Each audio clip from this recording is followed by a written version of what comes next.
professor of pharmacy at Hogwarts. This video is purely for entertainment and does not infringe on copyrights or laws. The rights to the novel and image belong to the original author. We do not claim ownership.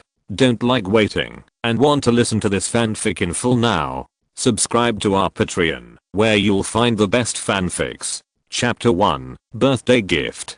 July 1991, 7, night, 30. Alexis Felix hurriedly walked down the street holding a black umbrella. An owl that looked like an owl passed through the rain curtain and landed on Alexis's shoulder. After shaking off the rainwater on his body, he nuzzled Alexis affectionately. Goo-goo. The bird made a trembling cry and flapped its wings gently, revealing the large stripes arranged horizontally and vertically on it. In fact, it's a Bardwood owl. Alexis took out the envelope in his hand and looked at it. There were dark green cursive characters on it. At the top is the big Hogwarts School of Witchcraft and Wizardry, and below it is the address: Mr. Harry Potter, who lives in the cupboard, 4 Privet Drive, Little Winging, Surrey, London. He looked at his pocket watch again. It was already 11:53, 7 minutes before midnight. Alexis' face became even more ugly when she thought that, if she didn't make it in time, the old man who loved to wear woolen socks might really cancel all his vacations and tie himself to Hogwarts. Horn, let's leave now, Alexis warned, pulling out her wand like a magic trick and flicking her wrist. Apparition. There was a pa-pa-pa sound, and Alexis and Horn disappeared from the spot, leaving only a few beautiful feathers falling slowly. Horn's cry could still be faintly heard. Coo. Coo. 4 Privet Drive. Alexis stood in front of the dark house with an ugly face. Just now, Horn had gone around the house to check and told him there was no one inside.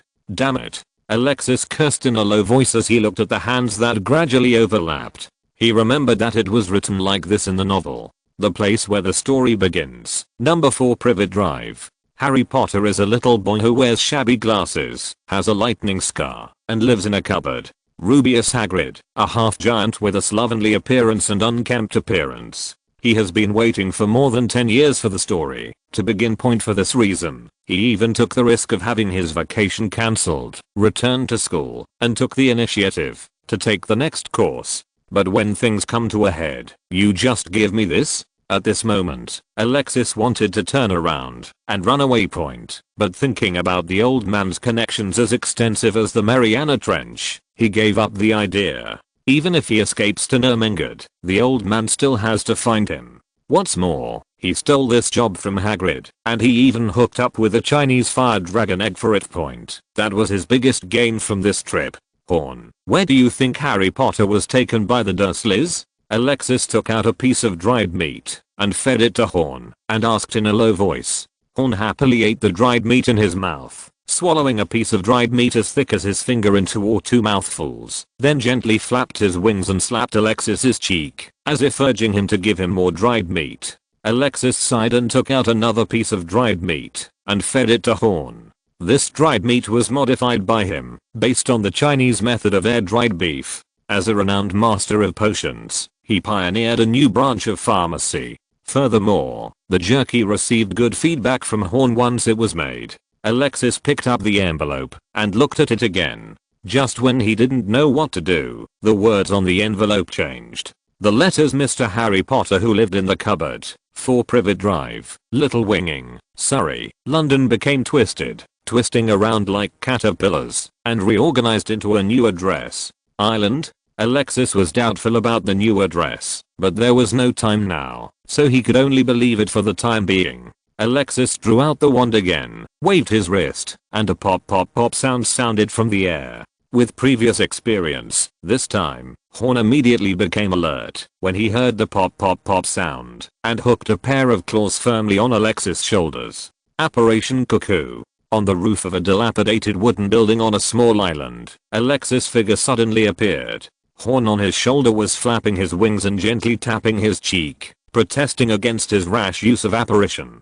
Okay, Horn, let's take little Harry away quickly, and then go to Nurmengard to visit the old man. When we get back to Hogwarts, I'll make spicy jerky for you. After comforting Horn, Alexis cast a levitating spell on herself and came to the window on the top of the building. Iraggio hole open. Alexis waved her wand, and the closed window was silently opened, and Alexis and Horn quietly floated into the room. As soon as he entered the room, a musty smell mixed with the fishy smell of seaweed hit his face, almost making Alexis faint. Point and Horn on his shoulder had already flapped his wings and flown away. Alexis murmured something silently, and the tip of the wand lit up with a soft light, illuminating the dark cabin.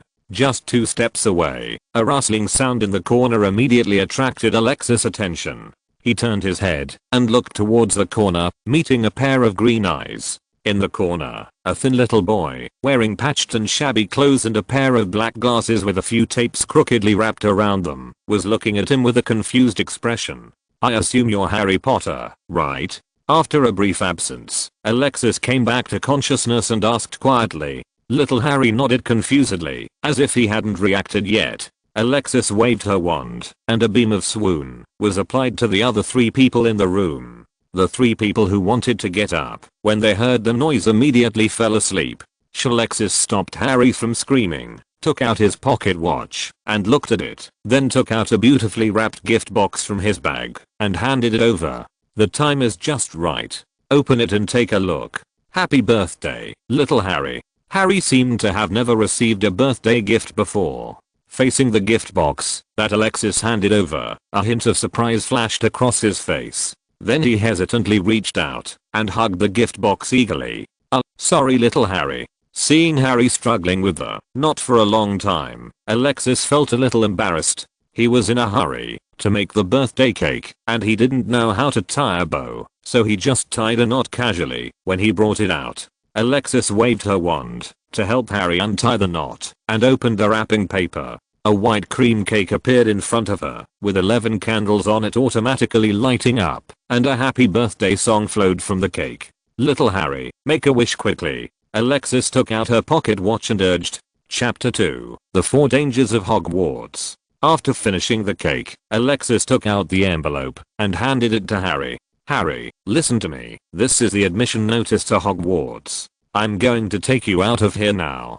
Hogwarts is a magic school." Alexis told Hogwarts in the simplest language possible, then looked at Harry and saw that he was still hesitant, so she grabbed Harry's thin arm. "Harry, it's too late. Let's get out of here first. I know that you can't accept what I said for the time being. It doesn't matter. When we are safe, you have a long time to ask questions." After saying that, Alexis couldn't help but jump out of the window with Harry on his side. With the blessing of the levitation spell, the 2 of them floated lightly in the air. Alexis whistled, and Horn flew out of nowhere and landed on Alexis's shoulder, tilting his head to look at the thin little Harry. "This is the famous savior Harry, who is also James' son. Horn, please say hello." "Cuckoo." Horn flapped his wings and brushed over Harry's head. "Okay, those idiots from the Ministry of Magic are coming. We have to get out of here quickly." Alexis finished speaking and waved her wand. Apparition Cuckoo on the horizon. 3 auras riding broomsticks were hovering near the window. The leader, a red-haired aura, reached out to catch a feather and carefully examined the vertical and horizontal lines on it. "I'm going to check the wand records." "No need." The red-haired man threw away his feathers, took a deep breath, and flew quickly toward the sky on his broom. "Go tell the minister that bastard is back." The Byron Hotel, London. This is a prestigious hotel in London. Bell, the famous father of the telephone, made his first phone call from this hotel point. Since then, humans have had the ability to transmit sounds thousands of miles away. Of course, this is compared to muggles. The Byron Hotel was Alexis' favorite. After apparating Harry into the prepared room, Alexis put Horn down first, took out a few pieces of soft dried meat, and fed it to him. "Don't be nervous little Harry. You can call me Alexis." After feeding Horn, seeing that Harry was still standing there, looking around nervously, Alexis leaned on the bedside and comforted him. "Mr. Alex." "It's Alexis." Alexis corrected, "Only that guy Hagrid can't tell the difference between me and Alex." "Mr. Alexis." Harry responded calmly and immediately changed his words. "Do you know my father?" Looking at Harry's worried and expectant eyes, Alexis sighed. James Potter and Lily Evans, or Lily Potter, he not only knew, but was not too familiar with them at all. There are also Lupin, Black, Plus him and James, they are simply the four kings of Hogwarts, a combination that everyone hates and troubles, and even Dumbledore has a headache.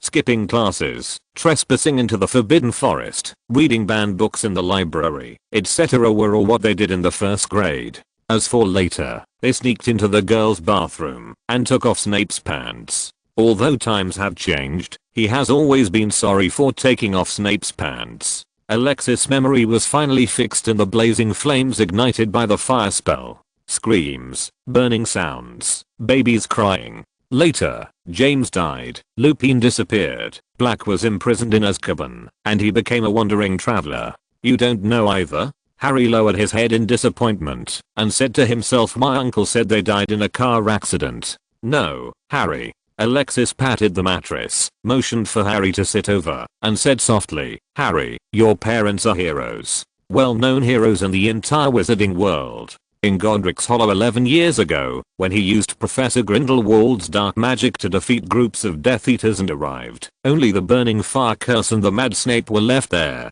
He had also proposed to adopt little Harry. According to his relationship with James, this request was not too much. If he had not been present when Harry was born, the identity of Harry's godfather would never have fallen to Black. But this proposal was rejected by Dumbledore. In his words at the time, you are still a child yourself, Alex. Please forgive me for not letting you become Harry's guardian. After the fire, the entire wizarding world was celebrating Voldemort's defeat. All wizards were praising the Potters, praising their bravery and wit, and praising little Harry as the savior. Alexis had repeatedly raised the idea that Voldemort was not dead, based on his memory, but everyone kept it secret, and even the Daily Prophet did not dare to publish his remarks. Disappointed, Alexis began a wandering career that lasted 11 years. He declined Dumbledore's invitation, resigned from the Ministry of Magic, and searched for Voldemort's remnant. Apart from returning to Nurmengard to visit Grindelwald every Christmas, he rarely even saw Dumbledore.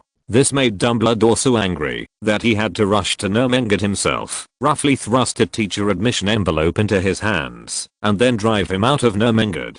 Harry, I can't reveal too much information about your parents. Maybe you can ask the principal when you get to Hogwarts. Thinking of Dumbledore's repeated warnings to herself, Alexis said regretfully, but your father and I are very good friends. We were classmates in the same grade. You can come to me if you encounter anything in the future. Okay, Harry, what you have to do now is to take a shower and go to bed. I'm going to take you shopping tomorrow. As a prospective first-year student, 12 o'clock is already very late. Go quickly. Chapter 3, Diagon Alley. The next day. The sun shines into the Balon Hotel through the cracks in the windows, and the room is immediately coated with a layer of gold. Little Harry lay on the bed as soft as a cloud and half opened his eyes. A trace of confusion flashed past, and then turned into panic. He sat up suddenly, and calmed down, when he saw Alexis not far away, who was drinking black tea, and reading a newspaper. Good morning, Harry. Seeing Harry wake up, Alexis raised his head and said hello, then placed the Daily Prophet on the coffee table. Go and wash up quickly. There are many things to do today. Harry took a long time to walk out of the bathroom. At this time, the breakfast Alexis ordered had been delivered, including baked bacon and sausages, hard-boiled eggs, a fried black pudding, a few slices of toast, and 2 glasses of milk. After greeting Harry for breakfast, Alexis was about to take him to buy necessary supplies for school. He should have been preparing to go out, but Harry stopped. What's the matter, Harry? Harry hesitated, pinched the shabby corner of his clothes and whispered, Alex, I don't have any money. Also, I think we should leave a letter or something for Uncle Dursley, in case Uncle Dursley calls the police. It will be troublesome. Then Harry seemed to think of something, and became even more disappointed, and his shoulders, that were not broad, immediately slumped. Maybe Uncle Dursley won't call the police. I mean, maybe they just want me to disappear. Harry muttered under his breath. Alexis looked down at the self-pitying little Harry. He was already tall, with a somewhat complicated expression. James would never show such a self-pitying attitude. If it were James, he would have waved his wand and hit him back, right? Even Lily, the cute little girl who fascinated James and Snape, was not someone who could be bullied at heart. Harry, listen to me. Alexis knelt down to look level with Harry and explained as patiently as possible. James has saved a lot of money at Gringotts, and it's all yours now. I have pastry shops in Diagon Alley, Hogsmeade, Durmstrang School of Witchcraft and Wizardry in Northern Europe, Bogsburton School of Witchcraft and Wizardry in France, etc. And James has a share of all the income. So, Harry, you are a very rich wizard, little one. Alexis is not very good at coaxing children, just like Grindelwald and Dumbledore can't get along. This seems to be a universal axiom. Alexis didn't want to delay anymore, so she took Harry's hand, pulled out her wand, and looked at Horn. Coo coo coo coo.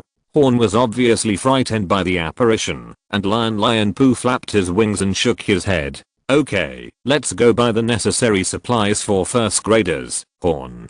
There is a reply letter I wrote to Dumbledore on the table. You can bring it to him. After instructing Horn, Alexis waved the wand in his hand, and under Harry's envious eyes, the two of them disappeared.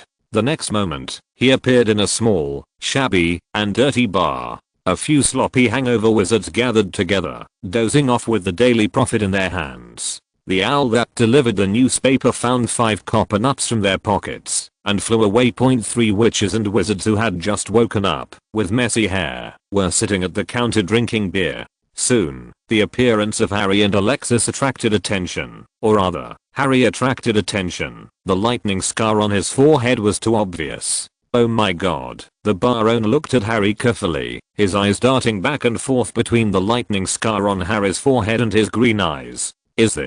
Could this be ouch? Whispered the barkeeper. Harry Potter, such a pleasure. He hurriedly came out from behind the bar, ran towards Harry, grabbed his hand, and said with tears in his eyes, "Welcome back, Mr. Potter, welcome back." The hungover wizard woke up, and looked at Harry with wide eyes. His eyes became moist. Several sentimental wizards had already gathered around Harry and started sobbing. Harry pulled his arm back with difficulty and couldn't help but look up at Alexis. Only then did Alexis' presence attract anyone's attention. Alexis shrugged and greeted the bar owner with a smile. "Hi Tom, see you again." The chatter in the bar immediately fell silent, and Tom raised his head stiffly. His eyes red with excitement from seeing Harry widened, and he looked at the person in front of him in disbelief. "Alexis!"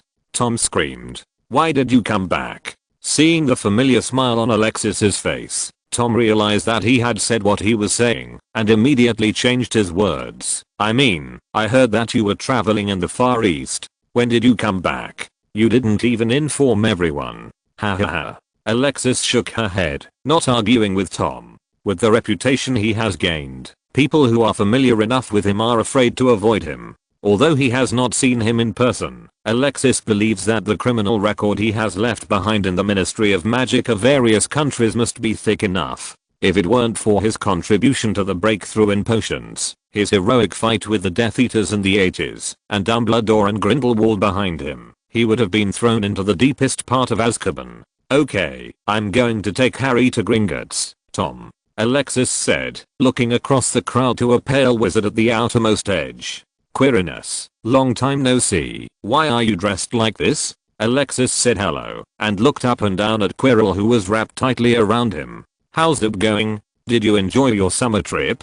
Quirrell rubbed his hands nervously. His pale face immediately turned red, and he stammered, "Very good. Thank you, Alexis." "Ha Harry, it's an indescribable honor to see you. I am the old teacher of defense against dark arts at Hogwarts." Alexis' eyes paused for a moment on the purple turban on Quirrell's head, and then led Harry towards the outside of the bar. "It's time to go. There's still a lot to buy.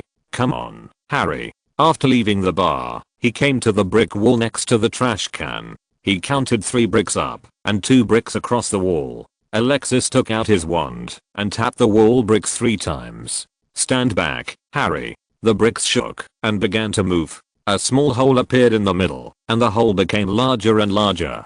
Soon, a wide archway appeared in front of them, leading to a winding, endless cobblestone street. "Welcome to Diagon Alley." Alexis put away her wand, and looked at Harry, who was amazed. "Now, Harry, do you still have the envelope that was given to you yesterday? Open it." Harry took the crumpled envelope from his pocket, opened it, and pulled out a piece of parchment. "Let me see." Alexis took the parchment, frowned and said 3 sets of plain work robes, black, a plain pointed hat, black, for day use, a pair of protective gloves, made of dragon skin or similar materials, a winter cloak, black silver buckle. Let's go find Madame Malkin first. Chapter 4, Shopping. Alexis led Harry around Diagon Alley all morning according to the list. From Madame Malkin's robe shop to Flourish and Blots, from Slug and Jig's pharmacy to the Ela Owl shop, and finally picked a good one for Harry at Ollivander's one shop. In the end, the two stopped outside the Quidditch boutique window. Mr. Alexis, all the items on the list have been purchased. Harry reminded in confusion as he carried large and small bags. Alexis looked away from the broom in the window and led Harry into the Quidditch boutique. Your father was a great seeker, Harry, and you need a broom of your own. Entering the store, Alexis walked straight towards a broom with a handle, made of ash wood. The broom was streamlined, exquisite and very eye-catching. Firebolt, this is a flying broomstick that is about to be launched. It will become the official broom for Quidditch games. Every broom twig at the tail has been screened to make its streamlined shape perfect.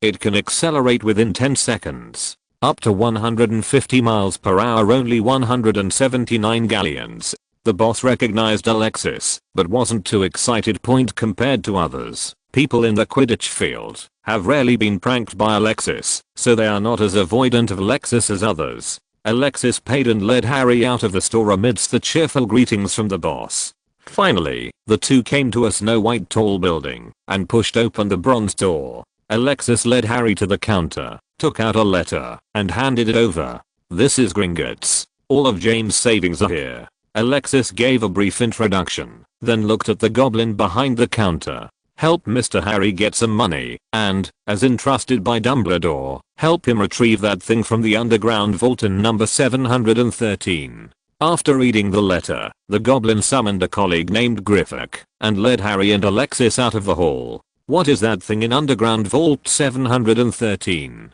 Harry asked curiously. Alexis thought about it. Although Dumbledore didn't mention it, according to his memory, it should be a magic stone. Dumbledore took the Sorcerer's Stone back to Hogwarts first, causing Voldemort to possess Professor Quirrell and venture into Hogwarts. Sorry, Harry, I don't think Dumbledore wanted you to know. Seeing Harry's disappointed look, Alexis whispered again, but I can tell you quietly, it's a magic stone. Harry was about to ask what is the Philosopher's Stone, but was interrupted by Griffock. Arrive. Griffock opened the door for them both. A narrow stone corridor was revealed, illuminated by burning torches. A stone corridor is a steep downhill slope with a small railway underneath. Griffock whistled, and a cart rushed toward them along the railroad track. Alexis, don't kidnap Gringotts dragons. Griffock warned Alexis in a sharp voice. Seeing Alexis raising his eyebrows, Griffock was startled and shouted in a stern voice. If you dare to do that again, not even Dumbledore can protect you. The trolley stopped in front of the three of them. Alexis took Harry into the trolley and ignored the warning from Griffock behind him. Little goblin, if you dare to speak to me like this again, go to Nurmengard and talk to Grindelwald. You are the great demon king. You are the successor of Grindelwald. I will definitely tell Dumbledore. I will go to Minister Fudge. The cart began to move faster and faster, and the sound of the pull ring was left behind and soon disappeared. The entire underground was designed like a three-dimensional maze, which quickly made Alexis and Harry confused. The icy air whizzed by, and the cart became faster and faster. Eventually, the wind even hurt my cheeks. Finally, the trolley stopped in front of a small door in the corridor, and the pull ring unlocked the door. A thick green smoke came out of the door. After the smoke dissipated, a mountain of gold coins immediately rushed out without being blocked by the door, almost burying the thin Harry. These are all left to you by James. Alexis laughed as she pulled Harry out of the pile of gold galleons. Gold coins are galleons, 17 silver sickles are equal to 1 galleons, and 29 nuts are equal to 1 sickle. Bring more, kid. Hogsmeade next to Hogwarts is an expensive place. Grabbing another 2 handfuls of galleons and stuffing them into the bag, Alexis stuffed the bulging bag into Harry's arms, turned around and said to Griffock, take me to number 713 now. Harry, these are all yours. If you don't have enough, you can come and get them later. The three of them jumped on the cart again and drove towards warehouse number 713. Harry. Alexis whispered in Harry's ear, although these are the inheritance that James left you and now belong to you, Harry, I don't want you to squander it. Of course, you should spend it. We are not stingy when it comes to money. The cart accelerated again and entered the depths of the underground warehouse. Soon, the cart clattered to a mountain stream. Underground warehouse number 713 has arrived. Stand back. Griffox said solemnly. He stretched out a long finger and knocked gently on the door, and the door quietly disappeared little by little. Except for the goblins of Gringotts. If anyone else does this, they will be sucked in by the door and unable to get out, Griffox said. Harry curiously stepped forward to check, but Alexis pulled him behind him by the collar. Griffox wasn't lying. Not even Alexis was sure this thing could escape from the door. Alexis patted Harry's head, picked up a dirty little cloth bag, and stuffed it into his arms. After riding around in a car and running wildly, they finally stood on the sunny street outside Giling Pavilion. However, Alexis' mood did not improve because of the bright sunshine. He stared at Madame Malkin's robe shop not far away. Through the window, he could see two men with platinum blonde hair, one tall and one short, buying robes. The taller one seemed to be having a lively conversation with Madame Malkin. After a while, one tall man and one short man walked out of Madame Malkin's robe shop. They were about to come to Gringotts. Suddenly they saw Alexis and Harry standing at the door of Gringotts. The tall man stopped and had a look on his face. The smile disappeared and the corners of his mouth twitched rhythmically. Harry pursed his lips and held the heavy bag without saying anything. He recognized the tall man's expression, which was the expression that appeared on his face every time he was bullied by his cousin. "Hi Lucius, long time no see," Alexis greeted with a smile. The corners of Lucius' mouth twitched faster. "Alexis," Lucius said in a low tone. "Is this little Malfoy? I think it's called Draco, right?" Alexis turned a blind eye to Lucius's reluctant expression and acted more enthusiastically. "Ah." Chapter 5, Quasi 3rd Generation Dark Lord. "Draco, this is Harry Potter. It was he who killed your father's master, Lord Voldemort, 11 years ago. Harry, these are the masters and masters of the Malfoy family, Lucius Malfoy and Draco Malfoy, the most loyal Death Eaters, the ones who stopped me from going to Godric's Hollow to rescue your parents 11 years ago." Swish. Hearing Alexis mention his parents, Harry's cheerful expression after a morning of shopping immediately disappeared. He gritted his teeth tightly, his cheeks bulging, and his green eyes stared at the opposite person. The Malfoys. Little Draco originally wanted to shout hello to the famous Harry Potter, but when he heard Alexis' words behind him, he looked up at his father in disbelief. "That's enough, Alexis," Lucius growled lowly. "What? Do you want to fight?" Alexis raised her eyebrows and drew out her wand.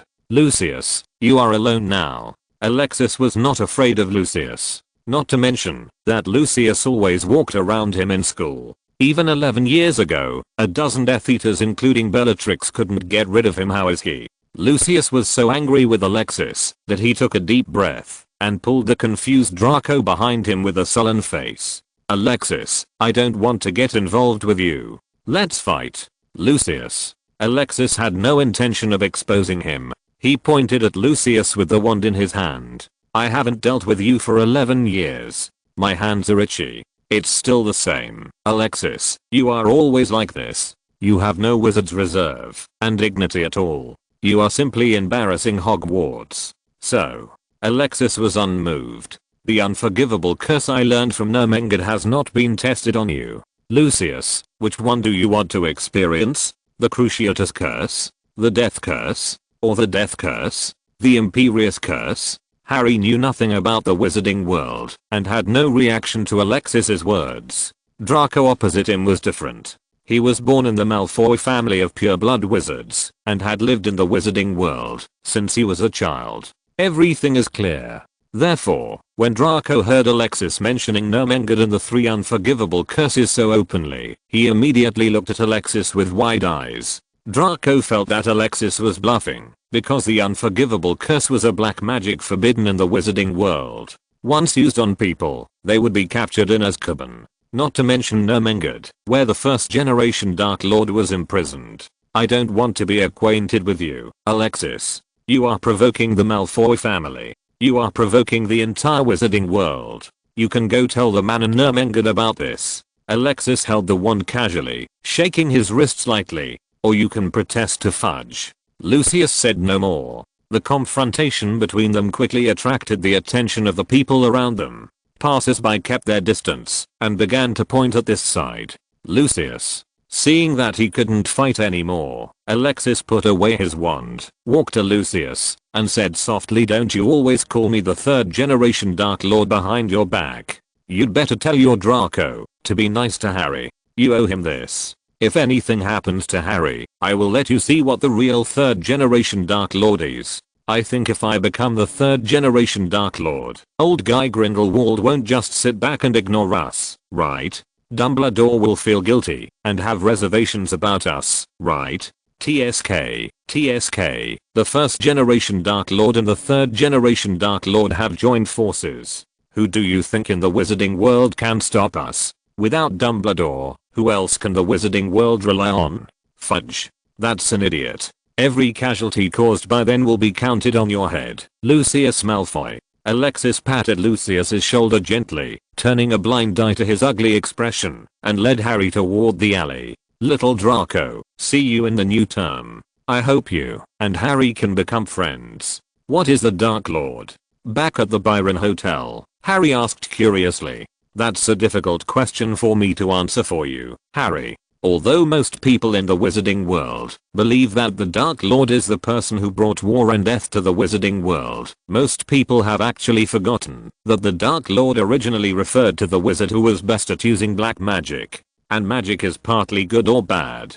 Black magic is just more likely to cause harm than white magic. The key lies in the person who uses magic. Harry, magic is neither good nor bad. If the person who uses magic has evil intentions, even the purest and most harmless white magic can still cause harm. Harry nodded, half understanding. This question is too profound for Harry, who is only 11 years old. After all, this is a problem that is enough to stump countless famous wizards. Dumbledore and Grindelwald often quarreled over this issue, and Alexis and James also had a quarrel over this issue. That quarrel directly caused him to miss the best opportunity to rescue the Potters. Being carried away by anger, James forgot his friend's many warnings and chose to form a loyalty spell with Peter Pettigrew. It was Peter Pettigrew, the secret keeper, who revealed the location of their home, leading to the couple's tragic death. Sometimes Alexis has to lament the horror of history's self-correction. Originally, he and James formed a loyalty spell, and he reminded James many times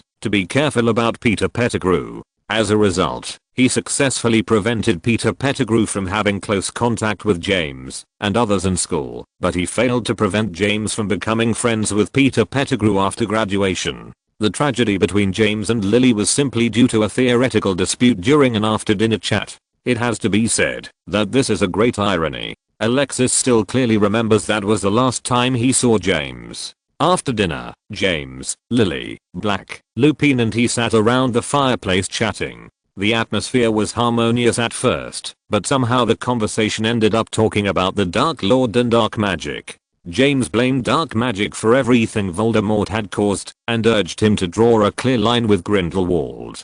God knows what James was thinking. In his previous life, he was a vegetative person who couldn't take care of himself. In this life, he was picked up by Grindelwald and took good care of him. Grindelwald and him were like father and son. If he came back earlier, he would even fight Dumbledore with Grindelwald. Isn't it funny to ask him to draw a line with Grindelwald? The two people became more and more excited as they argued. When Black and others realized that something was wrong and began to smooth things over, James angrily kicked him out of the house and claimed that he was no longer their secret keeper. Alexis slammed the door and left Godric's Hollow. When he met Black and learned from him that James had replaced the secret keeper with Peter Pettigrew, he rushed back as hard as he could and saw that it was indeed a sea of fire and the entire valley was torn apart by the divine blade. Markov. In the sea of fire, Snape held Harry, who was still a baby, with red eyes and tears streaming down his face. Mr. Alexis? Alexis was brought back to reality from her memories by Harry's cry. Harry, I still have some things to do. Wait for me here for a few days. If you have nothing to do, you can read a book and preview. Wait for me to come back. After Alexis ordered Harry, handed the dirty bag to Horn to take to Dumbledore, stood up and left the room. Chapter 6, Nurmengard, Austria, Nurmengard. This is a prison built by Grindelwald to hold opponents. Unlike Azkaban, only one person is imprisoned here, its creator, Grindelwald. Nurmengard has magical and non-magical defenses against apparition, including towering walls and possible guards. Although these strict guards can prevent ordinary wizards from escaping, it is not impossible for Grindelwald to escape, if he wants to. At least relying on Alexis, Grindelwald can successfully escape from prison. What trapped him was never extraordinary magic or tight defense. When Alexis landed on Nurmengard, the weather was perfect, the sun was shining, and the wind was gentle. An old man in grey cloth is picking pumpkins. Although the old man is old, his face is still handsome despite the vicissitudes of life. The old man's waist is not stooped, but straight, and his whole body has a unique majesty. Old man, I'm back, Alexis shouted happily, while carrying a bunch of large and small bags. Felix. The old man placed the pumpkin on the ground, and waved to Alexis with a smile. Felix is Alexis' surname, and apart from Grindelwald, only Dumbledore can occasionally call him that. You bastard. Where have you been for the past 6 months? Have you forgotten me? No one can forget you, Mr. the famous first-generation Dark Lord. Alexis smiled and joked, carrying the gift, and accompanying Grindelwald to the castle. He spent his childhood in this castle, which has the most comprehensive collection of books in the world, as well as all kinds of weird magic props. According to Grindelwald, on a stormy night with lightning and thunder, he rode lightning and landed in a pumpkin patch. At that time, pumpkins were not planted in the pumpkin patch, but a weed patch. His arrival gave the despairing Grindelwald a little hope, and the lonely prison life began to take on a different color. This damp and cold island was gradually shrouded in sunlight, and laughter began. Alexis would have almost believed it, if he hadn't clearly remembered that Grindelwald was ready to strangle him when he saw him. The castle has a rough appearance, with large stones jointed with mortar, and continuously built up. The overall appearance presents a wild style that is completely different from Hogwarts. Entering the castle, you will see a spiraling stone staircase. Going down, you will find a library with a rich collection of books. Going up, you will find Grindelwald's residence. The walls of the residence are exposed stone. The hundreds of square meters have only 2 wooden beds, one large and one small, and a wooden table. A wooden box nailed crookedly in the corner contains some small toys with crooked eyes. Those are ancient toys. Grindelwald made this for Alexis when he was a child. Obviously, the Dark Lord may have great charisma, but when it comes to carpentry, he is an idiot. Alexis glanced at the wooden box. The small toys inside, which could be called horror movie props, were well maintained. It could be seen that someone was regularly maintaining them. Old man, I brought you many good things this time. Alexis sat down on the wooden bed. The inferior wooden bed creaked under the pressure. He put down the large and small boxes in his hand, took out the top small box and opened it. This is made by muggles. It's called a telephone. It can transmit sounds thousands of miles away. Alexis took out a bulky brick-like mobile phone and showed it to Grindelwald. Grindelwald sat on the small bed and watched Alexis explain with a smile, but did not show much. These are clothes for you. I specially went to the Far East to customize them. Alexis picked up a few more clothes and handed them to Grindelwald. They were basically tank suits and training clothes. Grindelwald had hardly changed into this grey cloth since he was imprisoned in Nurmengard. There are also these spices brought back from the Far East. Old man, I will go to Hogwarts to teach the students soon. You can make whatever you like. I brought the chili peppers specially. The weather in Nurmengard is damp and cold. You are old, so take care of yourself. Alexis babbled as if she was giving instructions to the mother of a traveler. Grindelwald just listened with a smile. It wasn't until he finished speaking that he picked up a white training uniform and looked at it, pretending to be casual, and asked, "Decided to go to Hogwarts? Ah. There is no way. Who asked you to give me to Dumbledore when I was 11 years old? If I don't listen to him, he will lock me up with you." Besides, there is a bald man without a nose who is causing trouble recently, and James' son, little Harry, is also going to school. Grindelwald put down his clothes, and the smile on his face faded a little. It's not bad to stay with me in Nurmengard. The day Dumbledore took you away, you almost cried. Why? You have seen the colorful world outside. Don't want to? Are you staying with me on an isolated island? Alexis was a little silent. When he first came to this world, it was Grindelwald who pulled him up. Although Grindelwald often lost his patience and was clumsy, in the end, after 11 years of companionship, he was naturally not willing to follow Dumbledore at that time. In his opinion, the White Wizard Voldemort and pure-blooded muggles have nothing to do with him. The Grindelwald in front of him really exists. But he was still young at that time, and no matter how much he protested, he was eventually sold by the evil Dark Lord to a strange old man with a beard. Don't say that. I will come to see you often. Alexis smiled again and tugged on the training clothes. Try it on and try it. If you like it, I will customize a few more sets after a while. Grindelwald looked at the loose training clothes, and the corners of his eyes twitched. Thinking about him, he is a famous Dark Lord.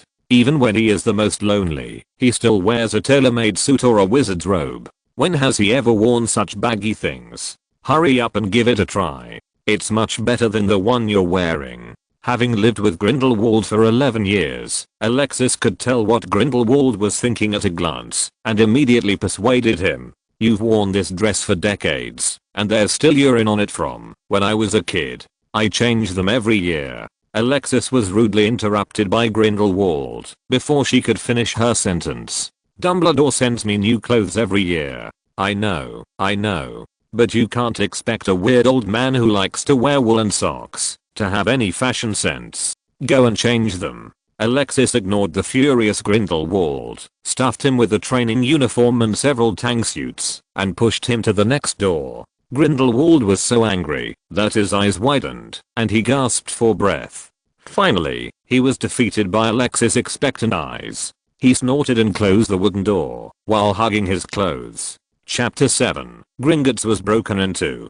Life in Nurmengard was very peaceful, especially without the interruption of an old man who loved sweets. Alexis seemed to have returned to his childhood days, sleeping until midnight every day, drinking a bowl of soup or its half-cooked pumpkin porridge, wandering around leisurely. Different from when he was a child, Grindelwald's grey clothes turned into snow-white training clothes.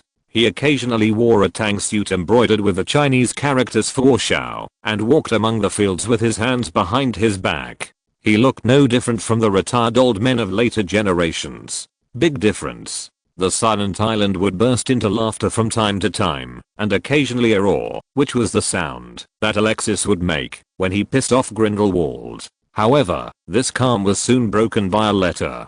On the afternoon of August 8th, the weather was sunny and the sea breeze was gentle. Alexis and Grindelwald were sitting on wooden chairs facing each other, basking in the sun. There was freshly brewed tea on the small table beside them. A black spot on the horizon quickly approached, and with a trembling sound, a bardwood owl landed on Alexis' shoulder. Horn tilted his head and rubbed Alexis' cheek, then raised the leg with the mailbox tied to its point. When Alexis took the letter, Horn flew into his arms and rummaged through Alexis's pockets. Wait, hey, Horn, wait. Alexis finally comforted Horn, and when he met its round eyes, he could only raise his hands in surrender. Well, there are no materials here. You know, there are only vegetables grown by the old man himself. I swear, when I get back to Hogwarts, I will do it for you. Immediately.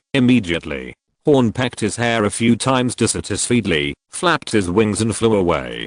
Only then did Alexis have time to read the letter carefully. The letter was from Dumbledore. It was very brief, and only said two things. The first thing is to tell him not to forget that tomorrow is the first day of school and to return to Hogwarts as soon as possible. The second thing is to tell him that someone forced his way into Gringotts. After reading the letter, before he could speak, Grindelwald had already made a guess from his expression.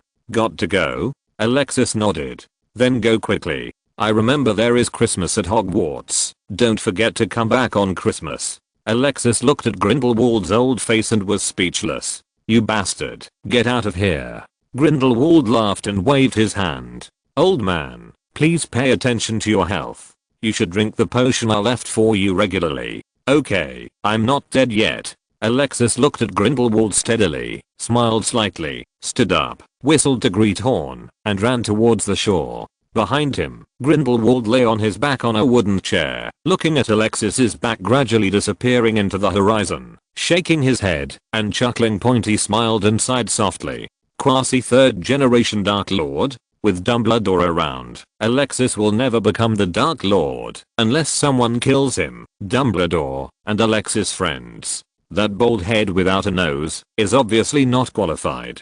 Alexis took a boat out of the magical envelope of Nurmengard, and used apparition to return to the Byron Hotel. Surprisingly, Harry wasn't here. The letter from Dumbledore simply explained the situation, and did not actually make any demands on him. It looked more like a letter informing him that Gringotts had been broken into, and reminding him that school was about to start. Therefore, Alexis was not particularly anxious. He knew who had forced his way into Gringotts. In fact, even without this letter, it was almost time for him to leave Nurmengard.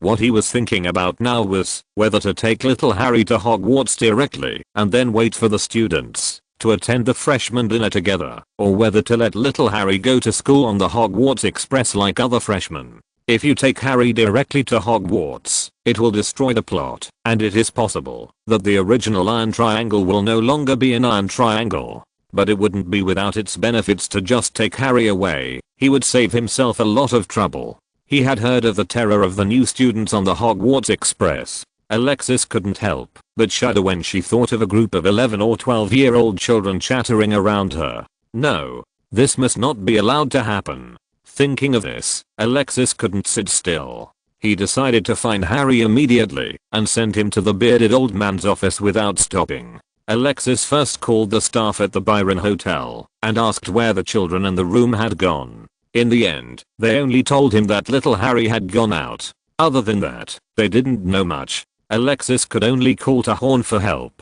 But Horn was still angry that Alexis failed to abide by the agreement and make him new jerky on time, and he was obviously not willing to talk to him. In addition to the spicy flavor, we also make salt and pepper flavor for you. Alexis looked at the unmoved Horn, gritted his teeth, and raised 2 fingers. 2 bags of each. Horn turned his head and looked at Alexis with his round eyes, looking a little moved. Add another cucumber flavor. Cuckoo. Cuckoo. Horn's unique vibrato sounded, and the wings painted with beautiful vertical and horizontal stripes flapped gently. Horn. Don't push yourself too far. Cuckoo. The wings returned to their original positions and his head turned back. Horn curled his neck and closed his eyes to sleep. Horn. Alexis smiled ferociously and approached Horn step by step. You'd better leave immediately to find little Harry. Otherwise, I will send you to the Ela Owl store and let you breed snowy owls.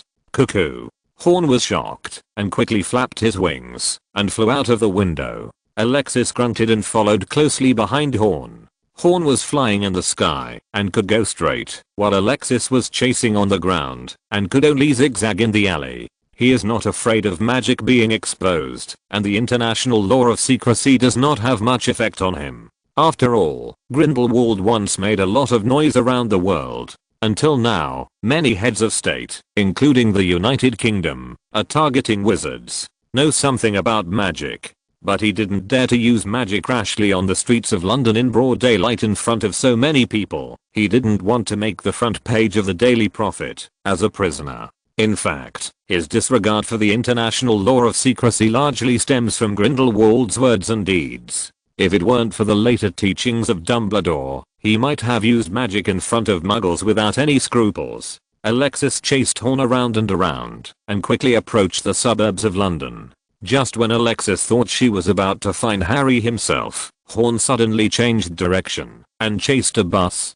Damn it, what the hell is going on? Alexis cursed lowly, hailed a taxi, pointed at Horn, and said follow the bird. Quick. The taxi driver looked up at Horn, who was getting farther and farther away, and then looked at Alexis sitting in the back, hesitantly. He was about to call the mental hospital where an aunt worked. Hurry up. Alexis impatiently took out a few banknotes from his pocket and gave them to the driver and continued to urge. When the driver saw the banknotes, his eyes lit up. He happily put the money into his arms, started the car, and chased after him. As for the aunt, the mental hospital. How could such a handsome and wealthy young man be a mental patient? If you're listening to this novel on a channel other than Fanfic World, it means they downloaded and uploaded it without effort. We cordially invite you to visit our channel, Mundo Fanfic Novelos. There you'll find the original version of this story and you can explore many other novels of various genres. We're waiting for you to immerse yourself in a world of incredible novels. Chapter 8, Platform 9 and 34. Alexis finally caught up with little Harry, who was about to transfer trains at the station, and he was accompanied by an ugly little girl. For 11-year-old boys, girls of the same age have begun to be attracted to them. This kind of attraction may not necessarily be a liking, but may just be a simple instinctive impulse to get close to the opposite sex. But no matter what, it is not a good experience to sneak out to play with a little girl while her parents are not at home and be caught by her parents. At this time, little Harry was facing such embarrassment. At a busy bus stop, little Harry was holding hands with his new friend, preparing to explore their little secrets, when Alexis suddenly appeared and stopped in front of him. Alexis stared at little Harry's lake green eyes, watching little Harry explain in panic. "Mr. Alexis, this is Alexis." I shifted to the ugly little girl beside her. "Hello Mr. Alexis, I'm Hermione Jane Granger." The little girl was short and had hair as fluffy as seaweed. She stood in front of Harry generously and greeted Alexis. "Hello, Miss Granger, I'm Alexis, Harry's uncle." Alexis responded with a smile. Seeing that Alexis was not angry, Harry was relieved and became excited again. "Mr. Alexis, you'd never guess it.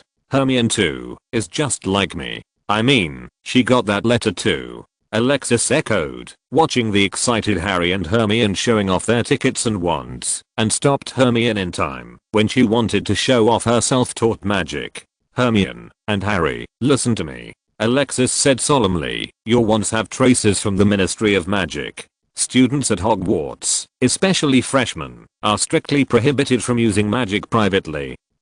After a pause, Alexis pointed to the bustling crowd around him, especially in front of so many ordinary people.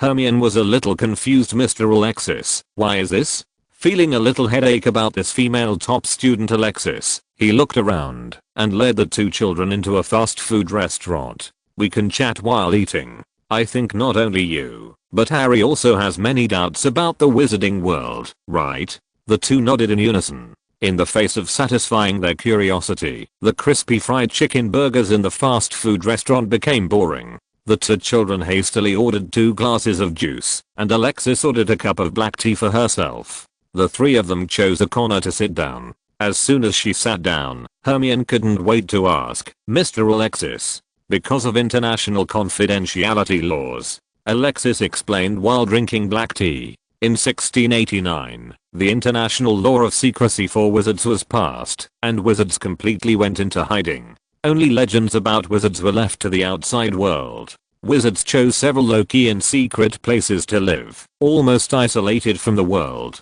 Muggles, that is, non-wizards, or diehards who do not believe in the existence of wizards. The wizarding world is gradually unknown to Muggles. Now, the Ministry of Magic has a complete supervision system, and only the top leaders are occasionally aware of the existence of wizards." Although Alexis said a lot, to Hermione, it seemed like she didn't say anything, and Harry looked even more confused. Alexis shook his head and refused to dwell on this issue any further. In fact, starting from the 15th century, the relationship between Muggles and wizards became worse year by year. By the 17th century, the relationship between the two dropped to a freezing point. During that period, Muggles persecuted wizards vigorously, burning, hanging, and massacring. The increasingly severe situation has forced wizards to pass the international secrecy law, turning from light to darkness to hide themselves. This kind of thing is not suitable to be mentioned to children, even though this was what Grindelwald told him when he was 8 years old.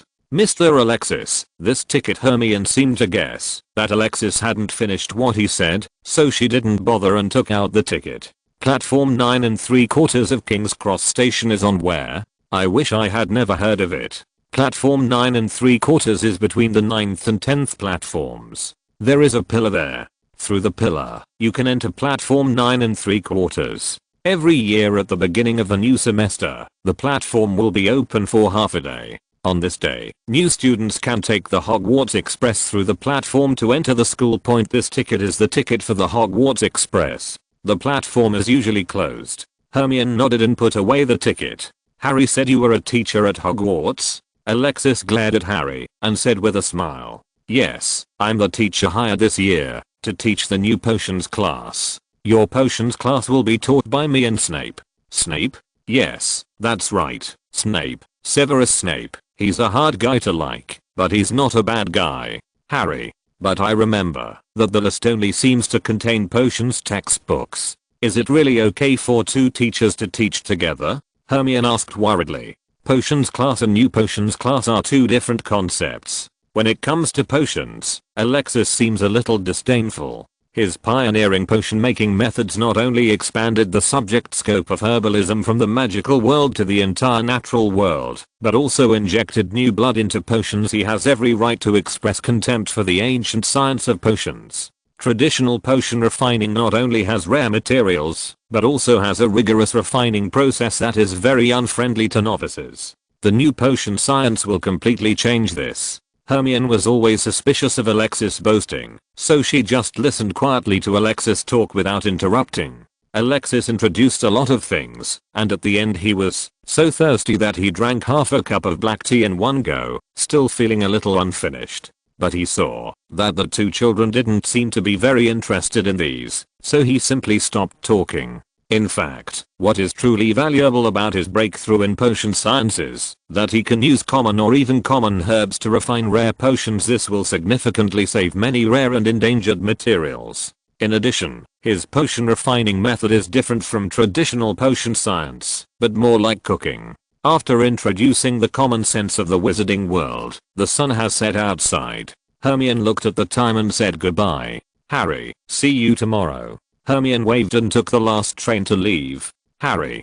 Just as Alexis was about to say something, Horn landed on his shoulder.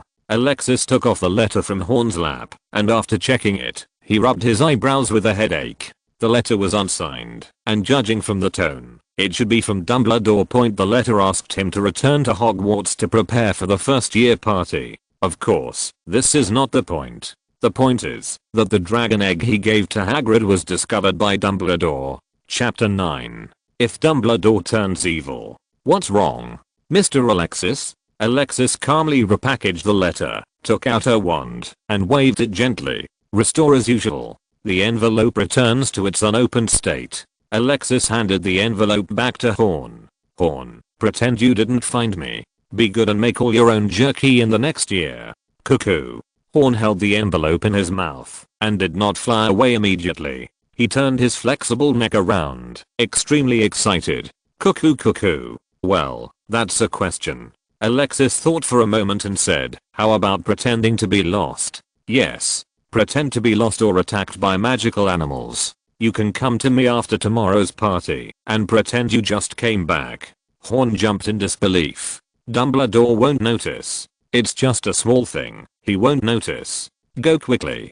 Horn flapped his wings and flew away. "Harry, listen. Things have taken a new turn," Alexis said, holding Harry's shoulders. "I'll take the Hogwarts Express back to school with you tomorrow." Originally, according to the plan, he would take Harry directly back to Hogwarts, but now things have changed.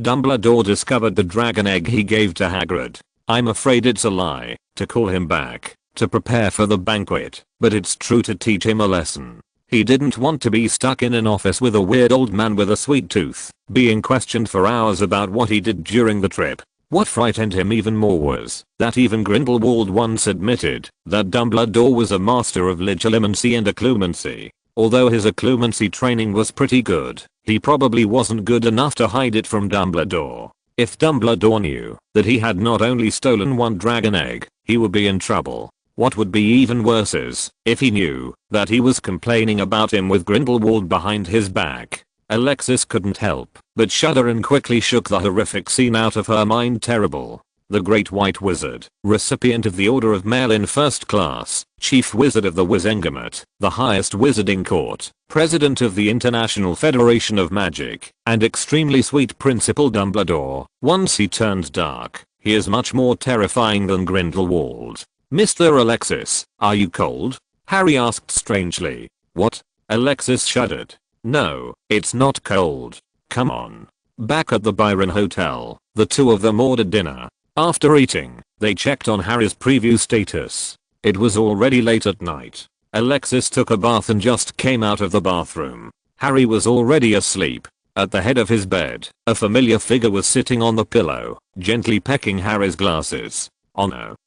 Alexis' whole body collapsed. He resignedly came to Harry's bedside, picked up the magical creature that was struggling with the plastic glasses, and took a letter from him. Okay, you win, damn weird old man. Like a thief, Alexis carefully opened the wooden box, took out a few strips of dried meat, and fed it to Fox, and mixed the remaining dried meat together. After making sure that it could not be seen that it had been taken away, Alexis covered the wooden box again.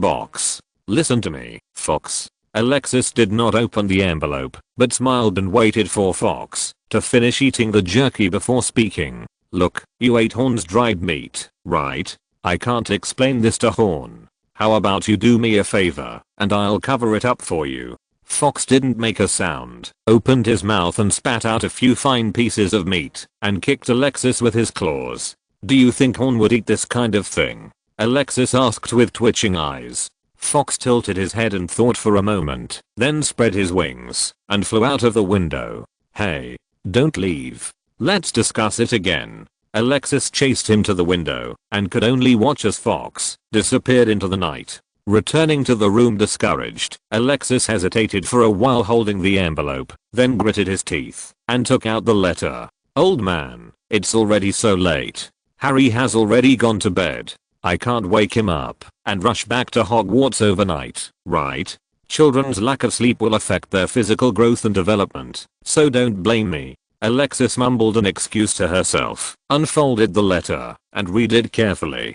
To his surprise, Dumbledore did not mention the dragon eggs at all in the letter. The entire letter told him to carefully prepare lesson plans and plan the content of the curriculum. At the end of the letter, the old man also asked him to take care of the dragon eggs, some sour soda and raspberry jam back, and, dear little Alex, I heard that you ordered a lot of clothes for Grindelwald. The Tenors family was even a tailor in the palace. I can't wait to receive my share. Love you, Albus Dumbledore. He just left Nurmengard yesterday. Where did the old man know this? Alexis jumped to her feet and hurriedly opened the suitcase and rummaged through it. After he rummaged through all his luggage, he had to admit one thing. He never thought of ordering even a set of clothes for Dumbledore. Alexis took out his pocket watch. It was now past 11 o'clock in the evening, and it should be past 6 o'clock in the morning in the Far East. Alexis clumsily took out a big piece of brick and fiddled with it for a while before dialing the number. Soon, the call is connected. Norwegian. Morning, Alexis. A loud yawn came from the receiver. It was obvious that Norwegian hadn't woken up yet. Listen to me, I'm going to give you the data now, and you have to help me make a set of clothes as soon as possible. Alexis said impatiently, without waiting for the other party's consent, and reported Dumbledore's approximate data. Please, guards. There was silence on the other side of the phone for a moment, and a lazy voice slowly sounded. Alexis, you know, even if I lower my requirements, push back all other orders, and work hard to make it, it will still take at least 7 days. It doesn't matter. I'll wait for 7 days. You have to hurry up, and let me know when it's ready. I'll go and get it. By the way, he likes purple, and has very weird tastes. He is a terrible old man. He is the principal of Hogwarts. It's that weird old man I told you about. To be honest, Alexis, I think he's pretty good. Norwegian on the other end said with a smile. Maybe you should try to get along with him. Get along with him? Alexis screamed. Comrade Norwegian, I haven't lived enough. Okay, let's do this for now. I have a child sleeping here. Please do it as soon as possible. Please. Chapter 10. People have no choice but to reach middle age.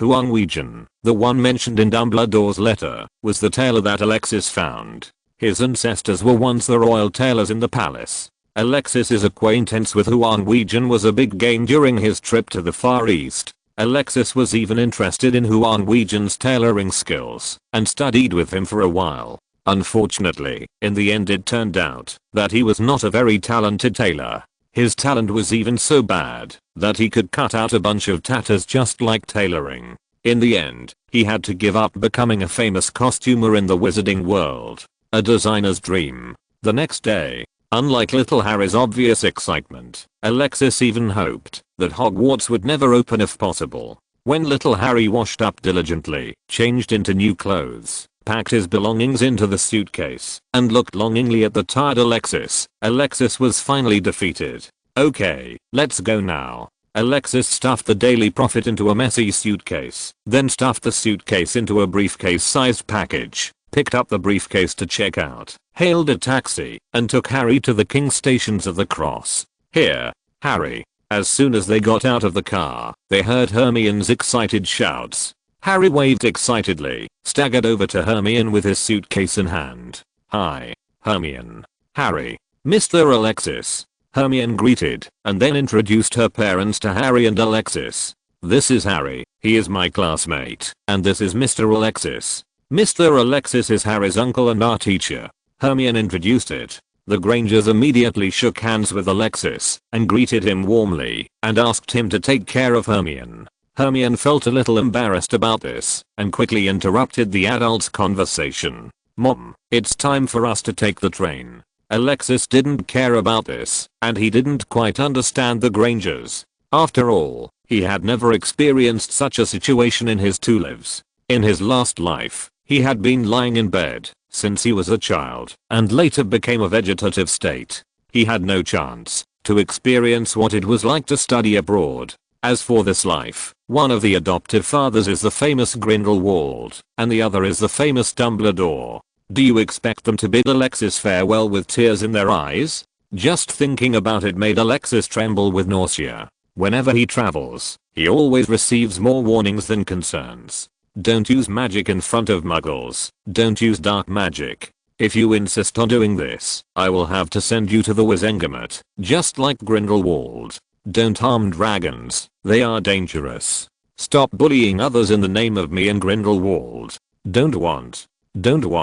After saying goodbye to the Grangers, Harry and Hermione, under the guidance of Alexis, pushed their suitcases towards the pillar between platform and platform. The moment they hit the pillar, the two disappeared.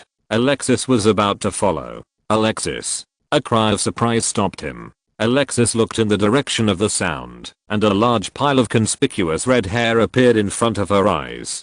Adam. It's really you. Oh my god.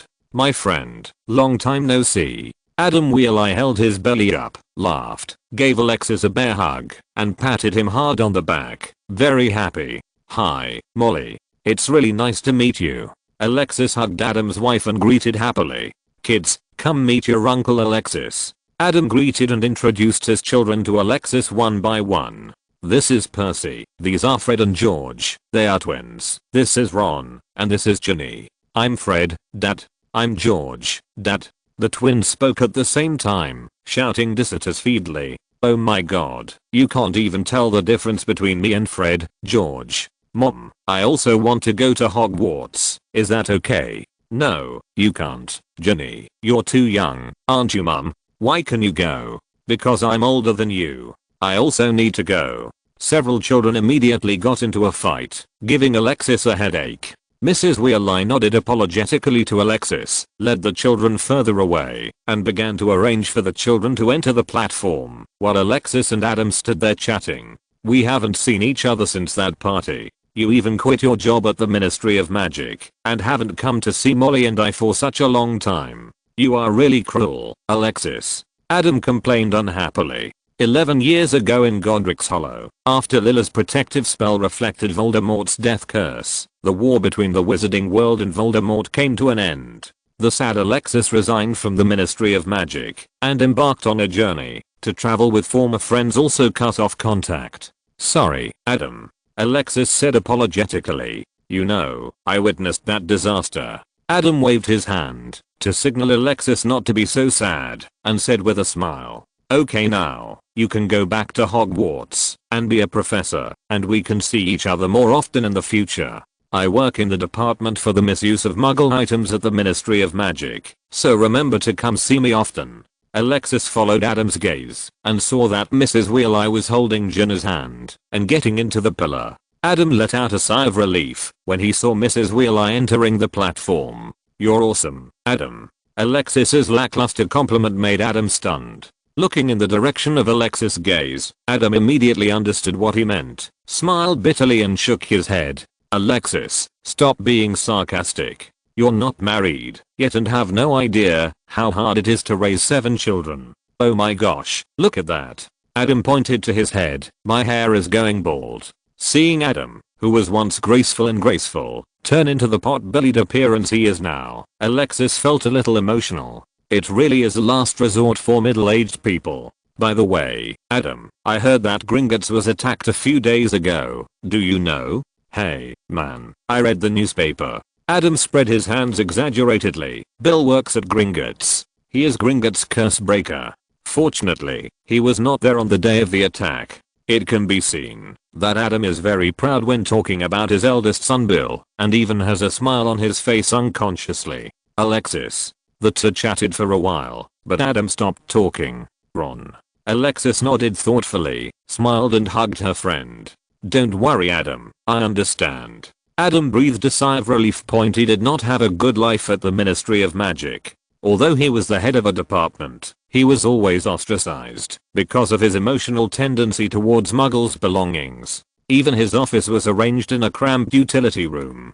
Coupled with the financial constraints of his family, this generous senior who once took good care of Alexis has now become an ordinary person worried about his son. There are also George and Fred. They are very naughty, but they are both smart and good children. They are just a little naughty. If there is any offense, please don't be angry. Alexis, please. Chapter 11. The new student you ordered is on the way. The Hogwarts Express was a steam train that was parked on platform 9 3/4, its locomotive gurgling black smoke. When Alexis boarded the train, surrounded by a crowd of chattering children, the first few carriages were already full. Some children were leaning out half of their bodies to say goodbye to their families on the platform, while some students had already gathered together to chase and play. On the platform, cats nimbly shuttled among the crowd, and owls hovered in the sky, cooing. Cries, farewells, exhortations, comforts.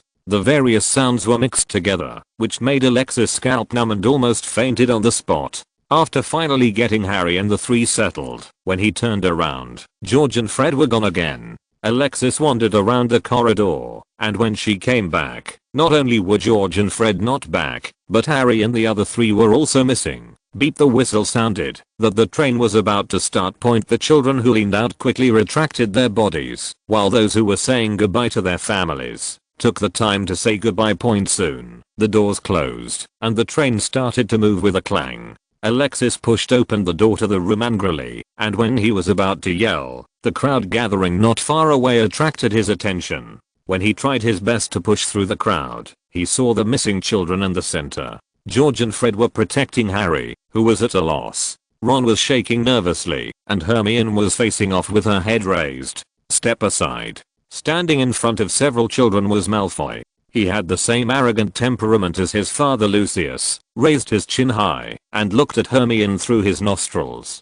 "Get out of the way, you mud Draco Malfoy," Alexis called out. Malfoy swallowed the rest of the words in time, stared at the bewildered Harry with bulging eyes, tightened his face, and maintained an adult tone. "Harry Potter, I think we can be friends, but only if we leave them alone. You shouldn't hang out with them." Alexis shook his head. What a mess. He is obviously a child of 11 or 12 years old, and he insists on imitating the behavior of adults. "Harry Potter, you, huh?" Malfoy wanted to say more, but suddenly found that he had grown a lot taller. At the same time, the students around him all closed their mouths. Alexis took Malfoy by the collar, lifted him up, and scolded him with a tigerish face. "Everyone, go back to your seats. 5 minutes. After 5 minutes, for every additional student still active in the corridor, 10 points will be deducted from his college. And notify your college dean." If you don't understand college scores, ask the seniors around you. The expressions of the senior students changed, and they immediately dispersed. Although the freshmen did not understand what house points were, they also left with the senior students. Soon, only Harry was left in the corridor. Alexis put Malfoy down, glared at George and Fred, who were still planning to stay to watch the show, and the two of them hunched their necks and left quickly. And many more. Alexis called to brother George. He asked Malfoy, who looked ugly, "Where is your seat?"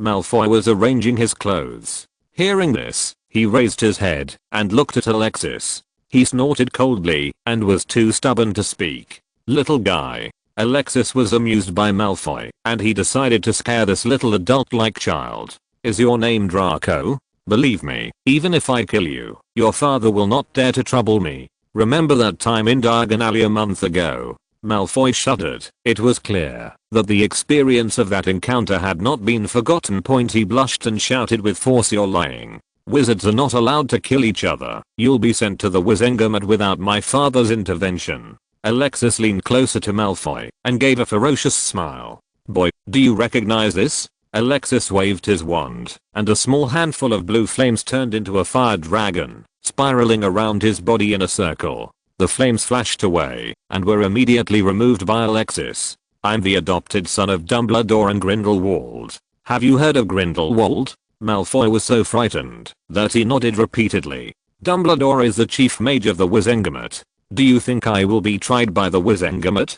Just for killing a child? I can definitely say that you suddenly broke in while I was experimenting with spells and sought death yourself. Grindelwald, the first generation Dark Lord, is many times more powerful than the bald guy you follow. The famous fire escape body has been passed down to me. I'm the third generation Dark Lord designated by Grindelwald.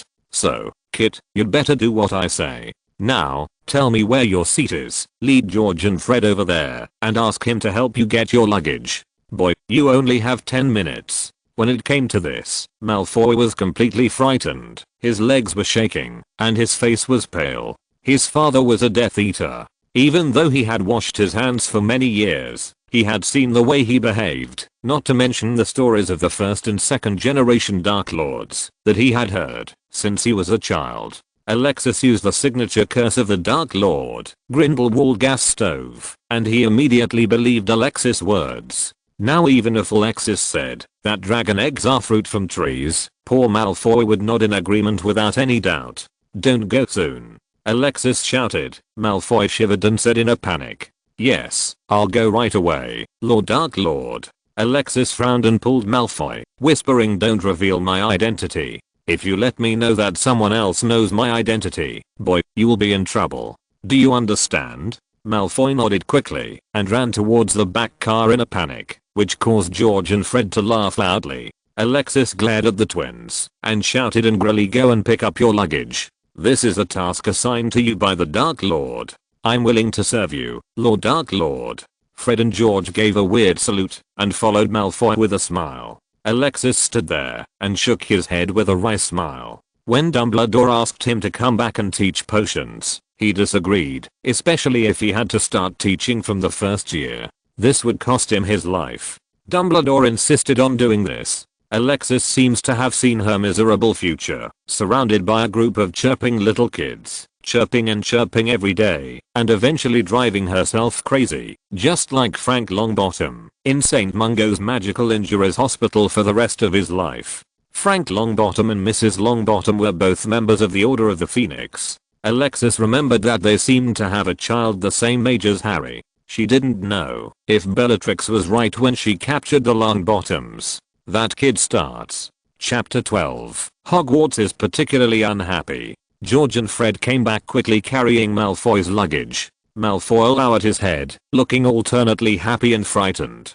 He followed behind him in a weird way and opened the door to the room where Harry was. 4 people can sit in a room on the Hogwarts Express. If they are squeezed in, 6 people can sit in it, but no more, and there will be no room for them. Harry, Ron, Hermione, plus Malfoy and Alexis. There were already 5 people. Obviously, George and Fred couldn't squeeze into this room. Alexis could only place the twins next door. Fortunately, the students next door happened to know the twins, and they were soon chattering about the new props from the trick shop, leaving Alexis aside. Alexis shook her head and returned to her room. Closing the door, there was something strange about the atmosphere in the room. Harry, Ron and Hermione sat on one side, and Malfoy sat alone on the other side. The four of them stared at each other with big eyes and small eyes, and no one spoke. Alexis plopped down next to Malfoy, making Malfoy almost jump in surprise. "Take it easy, Draco." Alexis held Malfoy's shoulders and sat him down again. Silence continued in the room. The three of Harry had begun to communicate with each other with their eyes, and they seemed to be having a great time chatting, but Alexis couldn't read the meaning in their eyes. Malfoy sat next to Alexis, squirming uncomfortably, looking disdainful of the exchanges between the three people opposite him, but the desire in his eyes betrayed him. "Draco, go buy some snacks." Alexis dug into his pocket, took out a few, and handed them tightly to Malfoy. "One piece of pumpkin pie for each person, as well as Bibby's multi-flavor beans, Chubeo super bubble gum, chocolate frog, pot cake, and licorice magic wand. What else do you want?" Several people looked at each other and shook their heads. Ron blushed and whispered, "No, Mr. Alexis, I brought a sandwich." Alexis ignored Ron's refusal and stood up to get out of the way. "You can buy it as you watch. Buy more snacks that you kids like to eat." Malfoy obediently held the gold galleons in his hands and trotted out of the room. "Listen to me, guys." Alexis watched Malfoy leave, knocked on the table, and said, "Draco has a lot of bad habits that he picked up from his father, and they are really annoying. But he is also your classmate. In fact, he still has many advantages. You should try to accept him." "But, Mr. Alexis, he's really annoying," Hermione said. "I know, believe me, his father Lucius, I'm a classmate with him, believe me, his father is more annoying than him. But you are classmates, right? The Malfoy family is different from us." Ron muttered, and Harry and Hermione didn't speak, obviously not wanting to accept the arrogant Draco. In fact, if Alexis hadn't met Hermione in London, Alexis remembered that Harry and Ron had a very bad impression of Hermione at the beginning. For a long time, they even felt that Hermione was deliberately trying to please the school teachers, and said a lot of bad things about her behind her back. It wasn't Alexis' whim that made the Iron Triangle try to take in Draco Malfoy. It's a temptation from him. Since experiencing the fire of Godric's Hollow 11 years ago, Alexis has been thinking about whether the inertia of history is really irreversible. He wants to give it a try, and Draco Malfoy is his test. This was a matter of life and death for Grindelwald and Dumbledore. No matter how much he doted on Harry, he couldn't let him do whatever he wanted. "Harry." Alexis started calling names. "Hermione, Ron. Try to go to Draco and discover the good qualities in him. You will become very good friends." The three of them looked at each other, and brave Hermione asked with her eyes wide open, "Mr. Alexis, did you end up becoming friends with Draco's father at school?" Alexis recalled it, and recalled how Lucius had teetered around him when he saw him later, like a mouse seeing a cat, and was really embarrassed to nod. Then Alexis fell silent. "Look, Mr. Alexis, you didn't succeed back then either." Hermione showed two rabbit teeth and smiled victoriously. "Okay." Alexis sighed. "I don't force you to accept him, but you can at least give it a try, okay? You have to promise me that you are sincerely trying to accept him." The three nodded in unison. At this time, Malfoy, who had been sent to buy snacks, came back, holding a large pile of snacks. He squeezed into the room with difficulty and carefully placed them on the table. "Sir, the remaining money at this time." Malfoy placed a few silver sickles and copper nuts on the table and looked at Alexis with a look on his face begging for praise. "Well done, Draco." Alexis patted Malfoy's shoulder encouragingly and waited for him to sit back inside before speaking again. "Harry, share some snacks with everyone." Reluctantly, Harry separated the pieces and handed one to Malfoy, trying to put on a friendly smile. "Here you go." Draco seemed to have been burned, and he sat up straight with excitement, his eyes shining strangely, and he looked at Harry after a long time. He awkwardly whispered his thanks and turned to look at Alexis again. Seeing that there was nothing strange about Alexis, he started to open a bag of Bibby's multi-flavor beans. "You have to be careful, Harry." Ron lay down and whispered in Harry's ear, "Bibbi's multi-flavor beans have all the flavors in them." As he said that, he took out a green jelly bean and bit off a small bit. "Oh, it's sprout beans. This is pepper flavored. Come on, Harry, give me the juice." Hermione on the other side stuck out her tongue, kept fanning herself, and shouted in a low voice. Malfoy stared at the three little guys opposite, showed a proud smile, picked up a brown strange flavored bean, and put it into his mouth. The next moment, Malfoy stiffened and his face began to distort. He suppressed his nausea and quickly swallowed the beans. Then he couldn't hold it in any longer, and began to retch. "Give." Harry handed over a glass of juice. Malfoy grabbed the cup, and drank most of it in one breath. Only then did the smell of booger in his mouth fade away. "Thank you." Malfoy tilted his head awkwardly toward the window and whispered. Harry did not receive his thanks. At this time, the three of them were gathering together to observe the picture inside the chocolate frog. Ron explained the origin of the picture, and Hermione supplemented it, which made Harry marvel snort, "Redneck. I don't know." Malfoy glanced at the three chirping guys with envy and cursed secretly, not even responding to the great Master Malfoy's thanks. How uneducated. I really don't know how the Dark Lord could take a fancy to them. Chapter 13. What about a mouse as big as me? The Hogwarts Express drove with a bang, passing through the city, passing through the wilderness, and emerging from the cave. The time had already reached the afternoon without realizing it. The little guys were tired and fell asleep among a pile of packaging bags. Malfoy here persisted at first, but soon couldn't resist the close contact between his upper and lower eyelids. He tilted his head and fell asleep on Alexis' shoulder. Go. Alexis' shoulder was numb from the pressure, and she slowly woke up from her daze. He didn't push Malfoy away, but carefully changed his position to accommodate Malfoy. Due to his previous threat of deducting house points, the Hogwarts Express was very quiet this year. Alexis just sat there, staring at the slowly moving scenery outside the window, in a daze. How wonderful it would be if everything were so peaceful. Alexis was startled by the idea that suddenly popped into her head. He quickly shook his head, as if he had seen a ghost, to get rid of this thought. Soon, there was a noise in the corridor. Alexis laughed. That's right.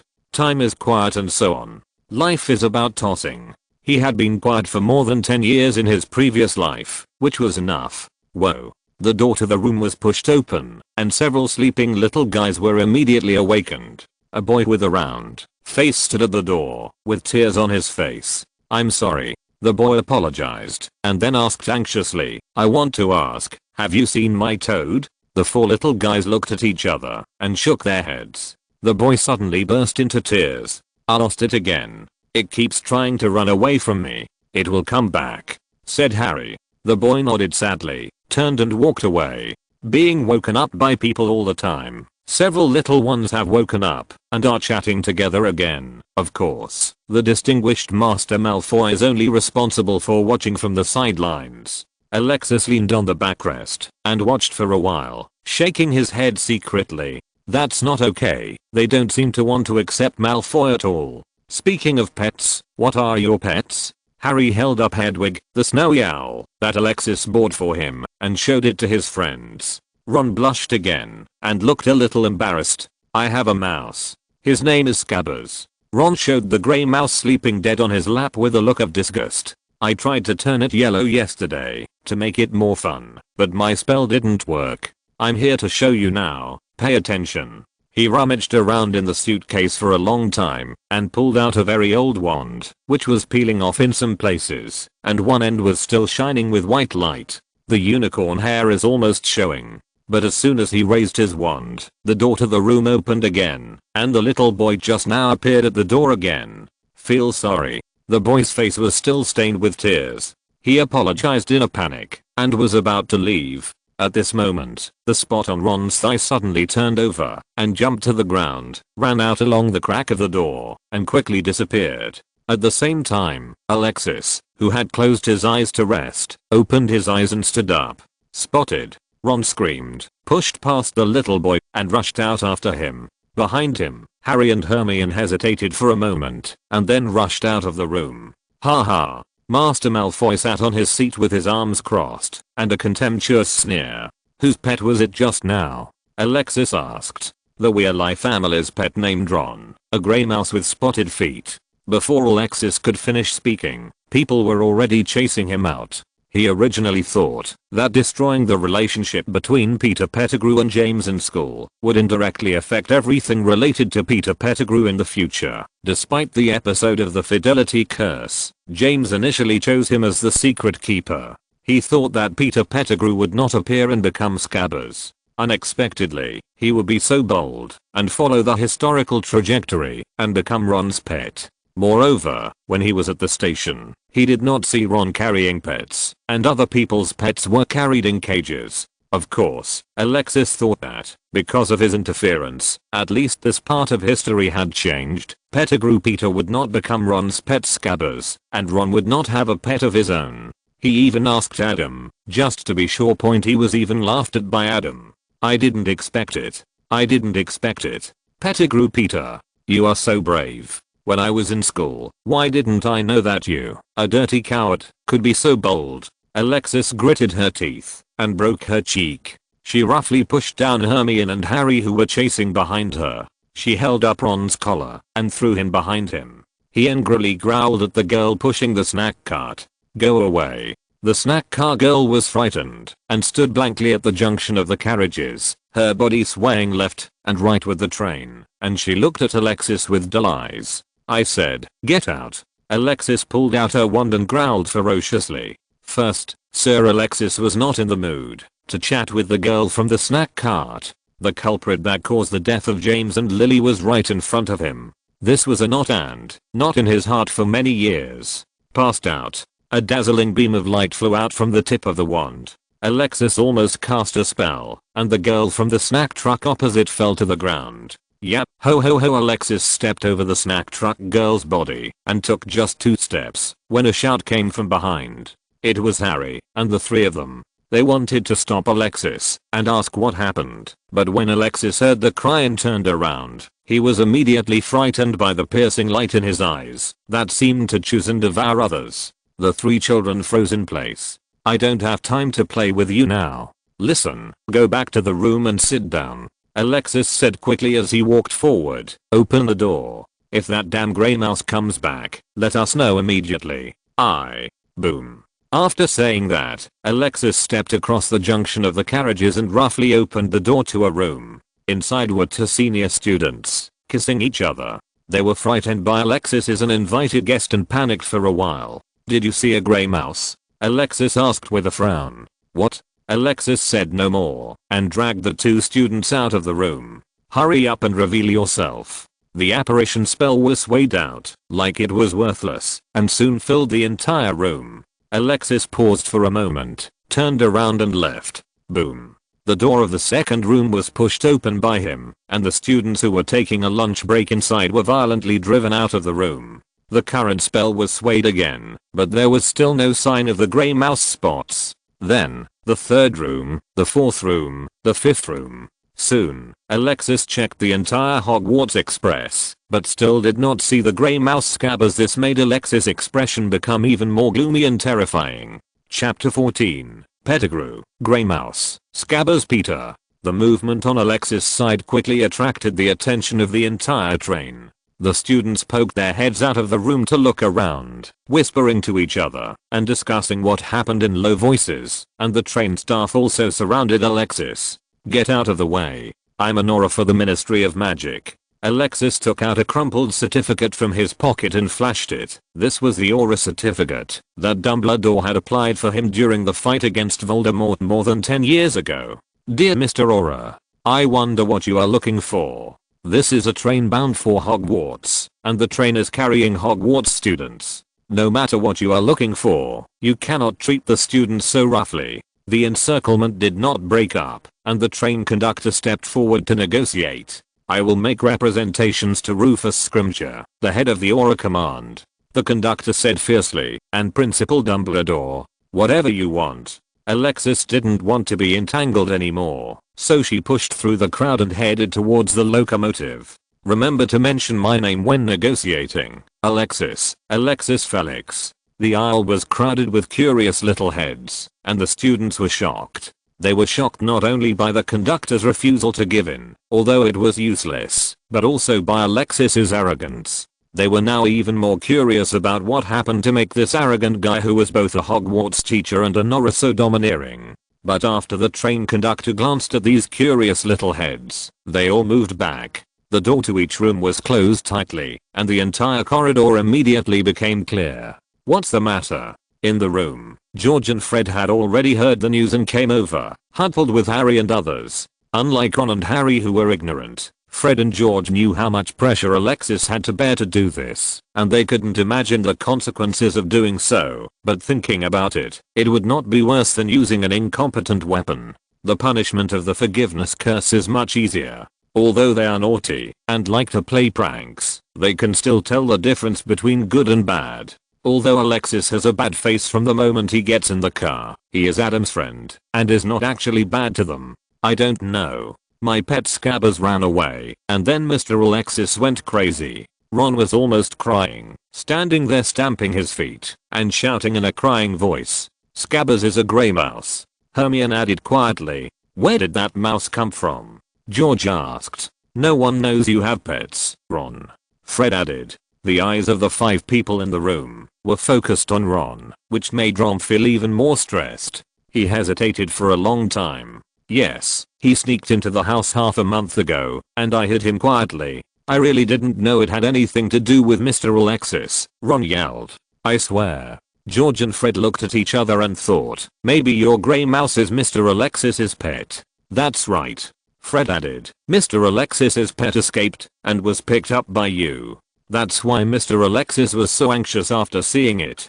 There's no way Mr. Alexis keeps a rat as a pet." Hermione couldn't imagine the dashing Alexis keeping a rat. She retorted loudly. "Mr. Alexis got anxious when he saw the rat. He's so excited." The twins explained to each other, "Wizards keep all kinds of weird pets. There's nothing surprising about that. I've even seen people keeping spiders as pets. And toads. You've seen them." Hermione and the twins had a heated argument, but Harry and the 3 of them were left alone. "That," Harry raised his hand weakly, "I have seen Mr. Alexis's pet, which is a barred owl. His name is Horn. Look, let me tell you, there's no way Mr. Alexis has a rat as a pet," Hermione said triumphantly. The twins still insisted on their own ideas. They believed that the wizard did not necessarily have only one pet. Maybe the mouse was Alexis' second pet. So, a new round of debate started again. This time, Harry and Hermione faced off against the twins. Malfoy on the side crossed his chest and sneered as he watched the 4 people arguing. He got up and pushed open the door to the room and walked out. "What a bunch of idiots. Why are they arguing here?" Master Malfoy despised everyone in the room and quietly walked towards the front of the train. Inside the Hogwarts cab, Alexis pushed open the iron door with a bang. He stood in the doorway, panting quickly as he glanced around the room. The cab is very spacious, with dirty clothes scattered on the floor, and 2 pairs of boots exuding a bad smell in the corner. Directly in front of the operator's desk is a large chair with its back to the door boom. Closing the door, Alexis drew her wand and pointed it at the chair. "Hurry up and reveal yourself." The appearance spell was waved again, sweeping across the entire cab like a layer of transparent light, and every item in the cab showed its outline, every detail. "But there are no rats here." Alexis was silent for a moment, dissipating the apparition spell. Bang bang bang. There was a slamming on the door behind him, and Alexis opened the iron door. Outside the door was the conductor and a group of people blocking the door. "Mr. Auror, you have already checked. Did you find the target you were looking for?" the conductor asked gloomily. Without a word, Alexis pushed through the crowd and headed back down the corridor. "Mr. Auror." The conductor turned and shouted to Alexis, "I will report truthfully to Principal Dumbledore and Rufus Scrimgeour, head of Auror Command." Alexis waved her hand, not caring. He quickly came to the middle of the train, his hands hanging down, his wand pressed against his thighs, standing still. Behind him, Malfoy happened to follow him out of the room. When he saw Alexis standing there, Malfoy was about to step forward to comfort her. Suddenly, Alexis raised her wand and held it high. "Fire escape protection," Alexis yelled. A small wisp of blue flame emerged from the tip of the wand, and the flame swirled in the air, transforming into a blue fire dragon. The fire dragon smashed through the train's glass window, got out of the window, and split into two dragons. One moved forward, and the other backward, and flew away quickly. A steady stream of blue flames flew out from the tip of the staff, providing energy for the two flying fire dragons. Soon, the two dragons flew to the beginning and end of the train respectively. But they did not stop, but turned a corner along the outside of the train, and came towards each other from the other side. Finally, the two fire dragons met at the other end of the center of the train, and the two dragon heads entangled themselves and reunited. Cool. The fire dragon tailed with its head, and surrounded the Hogwarts Express. The fire dragon turned into blazing flames, and soared into the sky. Looking from a distance, it looks like a giant blue dragon is flying along the railway track. Alexis slowly lowered his arms, his face turned pale. He leaned his back against the wall, breathing heavily. He turned his head to look at the dense blue flames outside the window, and a sneer appeared at the corner of his mouth. When Grindelwald taught him about fire escape, the example he gave was Grindelwald shoots a gas stove. Although he could not find Peter Pettigrew, he was certain that he did not leave the train. In this case, he used fire escape to surround the train, and when the train arrived at the station, he would check them one by one. Peter Pettigrew must die today. It's no use even if Voldemort comes. If you're listening to this novel on a channel other than Fanfic World, it means they downloaded and uploaded it without effort. We cordially invite you to visit our channel, Mundo Fanfic Novelos. There you'll find the original version of this story and you can explore many other novels of various genres. We're waiting for you to immerse yourself in a world of incredible novels. Chapter 15. Hogwarts Station has arrived. Passengers about to get off. In the room, the four Harrys were still arguing. Suddenly, a blue line of fire flashed past. Then, the scenery outside the window was replaced by blue flames, and the wilderness and mountains could no longer be seen. Wow. Stop fighting. Ron rushed to the middle of the four people and yelled, pointing at the flames outside the window, and shouting in horror, "What is this? Oh my god. What is going on? Did we meet a dragon?" Harry and Hermione also stared blankly at the spectacular scene outside the window, at a loss. Although they are freshmen and have no idea about wizards and spells, they also know that such a large-scale spell is definitely not something ordinary wizards can do. Compared to these three rookies, Fred and George know a lot more. They recognize the magic spell outside the window at a glance. The twin brothers were lying on the window, looking at the blue flames outside the window obsessively, without saying a word. At this time, the entire train was completely boiling. Both seniors and freshmen were lying on the windows, looking at the flames outside in surprise, and exclaimed. After the upperclassmen, especially the 6th and 7th graders, recognized the fire escape guard and thought of the battle recorded decades ago from their parents or books, their expressions changed. Fire escape, Paris, Grindelwald, Dark Lord, Blood Covenant, Dumbledore. Words popped out of the students' mouths one by one, quickly causing panic and commotion inside the cab. The conductor stared dumbly at the blazing flames outside the window, muttering dully, "Crazy. Everyone is crazy. Crazy. Crazy." The middle section of the train.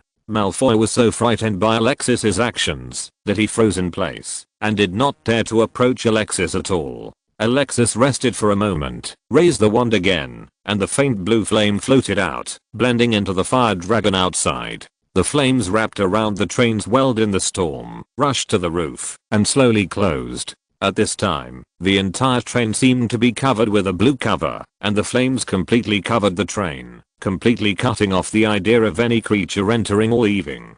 Top of the train. A figure as short and fat as a rugby ball was lying there, holding onto the roof of the car with both hands, his face pressed against the car, and a pair of green bean-sized eyes wandering around. "Damn it, Alexis. You're a lunatic." Peter Pettigrew cursed in a low voice, his body facing the fierce wind, and his fat body trembling wildly. He was so frightened that he quickly clung to the car, not daring to make any unnecessary movements. Damn Alexis. Damn Grindelwald. Damn Dumbledore. Damn. Damn. Peter Pettigrew held his body still, mumbling curses. At this moment, he was feeling frightened and anxious. It was getting dark outside at this time, and there was still less than an hour until Hogwarts. He must escape within this hour. Otherwise Alexis will turn over the entire Hogwarts Express once the train arrives and stops. By then he will be unable to escape, and it will only be a matter of time before Alexis finds him. Peter Pettigrew couldn't help but shudder when he thought of Alexis's life-threatening and ruthless attitude when he, Lucius, Bellatrix and others blocked Alexis from going to Godric's Hollow 11 years ago. Shivering, the fat on his face trembled. No, we must find a way. Peter Pettigrew held his wand in his broad front teeth and squirmed inch by inch closer to the car window. The next moment, his fat body shrank sharply and turned into a fat grey rat. The mouse was completely blown up into the air by daffing. It let out a squeaking scream, kicked its limbs desperately, held onto the car window, and struggled to get into the car. Inside the Hogwarts Express, Alexis was resting in the room next to Harry and others with her wand in her arms. Although he looked down on Peter Pettigrew as a person, he thought that Peter Pettigrew was a selfish and timid guy. This can be seen from his animagus form. But he wouldn't really despise Peter Pettigrew. It has been 11 years since the last time they played against each other. No one knows whether Peter Pettigrew has improved. Peter Pettigrew was familiar with his fighting style, but he didn't know much about Peter Pettigrew. Therefore, Alexis needs to recharge her batteries and prepare for the next battle. The Hogwarts Express continued to move forward with a bang, and despite the noise made by Alexis before, the students on the car were not sleepy, but they were not interested in talking. They were just hiding in the room with their friends in twos and threes, whispering. It was getting dark outside, and the train began to slow down and finally stop. The quiet train carriage became noisy again. Everyone breathed a sigh of relief, lined up with their luggage, and prepared to get off. In their opinion, no matter what happened, they had now arrived at Hogwarts, and they were safe on Hogwarts territory. The carriage door opened, and the faint blue flames looked very eye-catching in the night. Students pushed and gathered at the door, but no one got out of the car. There was an exclamation from the platform. Oh my god. Who did this? Go and notify Dumbledore. In the crowd, several Harrys huddled together and looked worriedly towards the room where Alexis was in their minds. Alexis was definitely going to be out of luck. Maybe we should explain it to Mr. Alexis, Harry whispered. But we don't know what happened. Hermione was also worried about Alexis' situation. Just as several freshmen gathered together to discuss in low voices, the door to the room opened. Alexis walked out wearing a windbreaker and holding a wand with a stern expression. The students who were busy discussing immediately fell silent, and their eyes were all focused on Alexis. Alexis walked through the crowd expressionlessly, and wherever he went, people moved out of the way until they were standing at the door. He stepped off the train first, and the blue flames automatically opened a gap that could only allow one person to pass through. Alexis, did you do this? A big man wearing an animal skin cotton padded jacket exclaimed. He was more than 3 meters tall. It could be seen at a glance that he had the blood of a giant in his body. He held an oil lamp and illuminated the shaggy beard under his chin. It seems a bit intrusive. Alexis nodded. Peter Pettigrew is in the car. He explained briefly, clapped his hands and said, "Okay, Hagrid, now let the students line up and get off the bus along the gap." Peter Pettigrew. Hagrid's voice suddenly rose. "Is this the person you said betrayed James?" Alexis nodded. "But they said Sirius Black did it," Hagrid said. Chapter 16, Catching Mice. "It can't be him." Alexis shook her head in denial. Since the accident in Godric's Hollow 11 years ago, Alexis has been traveling around the world and knows very little about the British Ministry of Magic. He heard that the Ministry of Magic had captured Sirius Black, who they believed had betrayed James, and leaked the location of James' family to Voldemort. But Alexis knew it wasn't Blake's doing. Not only because of his memory, but also from the news he got 11 years ago. James changed the secret keeper to Peter Pettigrew. "Okay, let's get the kids out of the car first." Alexis glanced at the students who were in commotion again, not wanting to dwell on this issue any longer. For the dragon egg's sake. Hagrid felt helpless and whispered, "Dumbledore will be here soon. No matter what you want to do, you must hurry up." After reminding him, Hagrid came to the flame with an oil lamp and shouted loudly, "Okay, line up and get off here one by one. Freshmen, come over here. You must be Harry. Come here. Come to me." Hagrid saw Harry, laughed loudly, hugged him, and shouted. Harry felt a little uncomfortable with the enthusiasm of this strange big man, and looked at Alexis with a stiff smile. For help point he was slapped on the back by Hagrid again, almost sending him to the ground. "You're too skinny, Harry." Hagrid frowned and muttered dissatisfiedly. Alexis stood aside, wand in hand, watching coldly. The students lined up and slowly passed through the gap in the fire escape shield. There were fewer and fewer people on the bus. The conductor stood at the end of the crowd, crossing his arms, raising his chin high, staring at Alexis and sneering. Hagrid had forgotten about Alexis. He laughed heartily and led the first-year students down the slope, slipping and stumbling. "Cut this corner and you're about to see Hogwarts for the first time," Hagrid called back. Then there was a loud "oh." A black lake suddenly opened up at the end of the narrow path point on the high hillside. On the other side of the lake stands a majestic castle with spires and windows shining under the starry sky. "No more than 4 people per boat," Hagrid said loudly, pointing to a group of small boats moored on the shore. Harry, Ron, Hermione and the round-faced little boy who had lost his pet got on a boat together. The boat started and rowed slowly towards the other side. Harry looked back worriedly and stared behind him. The blue flames were very conspicuous in the dark night. "Don't worry, Mr. Alexis will take care of it," Ron comforted. "I hope," Harry sighed. "I hope Sir doesn't get into anything because of this. Those flames." "Are you talking about Alexis?" Hagrid interrupted. When the three nodded, he said nonchalantly, "Don't worry, as long as he doesn't burn down Hogwarts Castle or break into the Wizengamot trial chamber, he will be fine." The 3 freshmen were doubtful about this, but they had no better way and just hoped that what Hagrid said was true. The little boy with the round face was still immersed in the sadness of losing the toad, sniffing from time to time. No one on the boat spoke anymore, and it sailed quietly to the other side. Hogwarts Express, Hogwarts platform. Only the last 10 freshmen were left on the train. The rest were train staff, and Peter Pettigrew still did not show up. Alexis, who had been watching with cold eyes, couldn't help but frown. "Mr. Aurora, have you found it?" the conductor asked with a sneer, leaning on the carriage. Alexis glanced at him lightly and was about to speak when suddenly, the flame that had been burning quietly suddenly surged. The tongues of fire fluttered, branching off tentacles and flying towards the first freshman. The freshman was startled and stood there dumbfounded with a heavy suitcase in his hands, his eyes full of horror. "Stop the curse." Seeing that the fire escape bodyguard was about to harm the students, the train conductor no longer stood idly by. He pulled out his wand and chanted a spell loudly. The tip of the wand in the conductor's hand shot out a beam of light and hit the fire shield.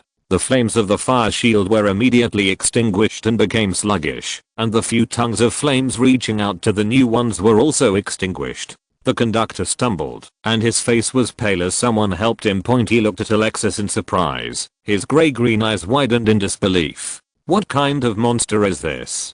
the conductor murmured to himself. Although he is not a famous wizard, he is not something that a young man in his 30s or s can compare to. Point otherwise, he would not have been chosen to be the conductor of the Hogwarts Express. But even if he tried his best, he still couldn't break the spell cast by Alexis, and even the terrifying consumption almost drained him dry. The train conductor here is still struggling with Alexis' terror, but on the other side, Alexis has already arrived in front of the new student.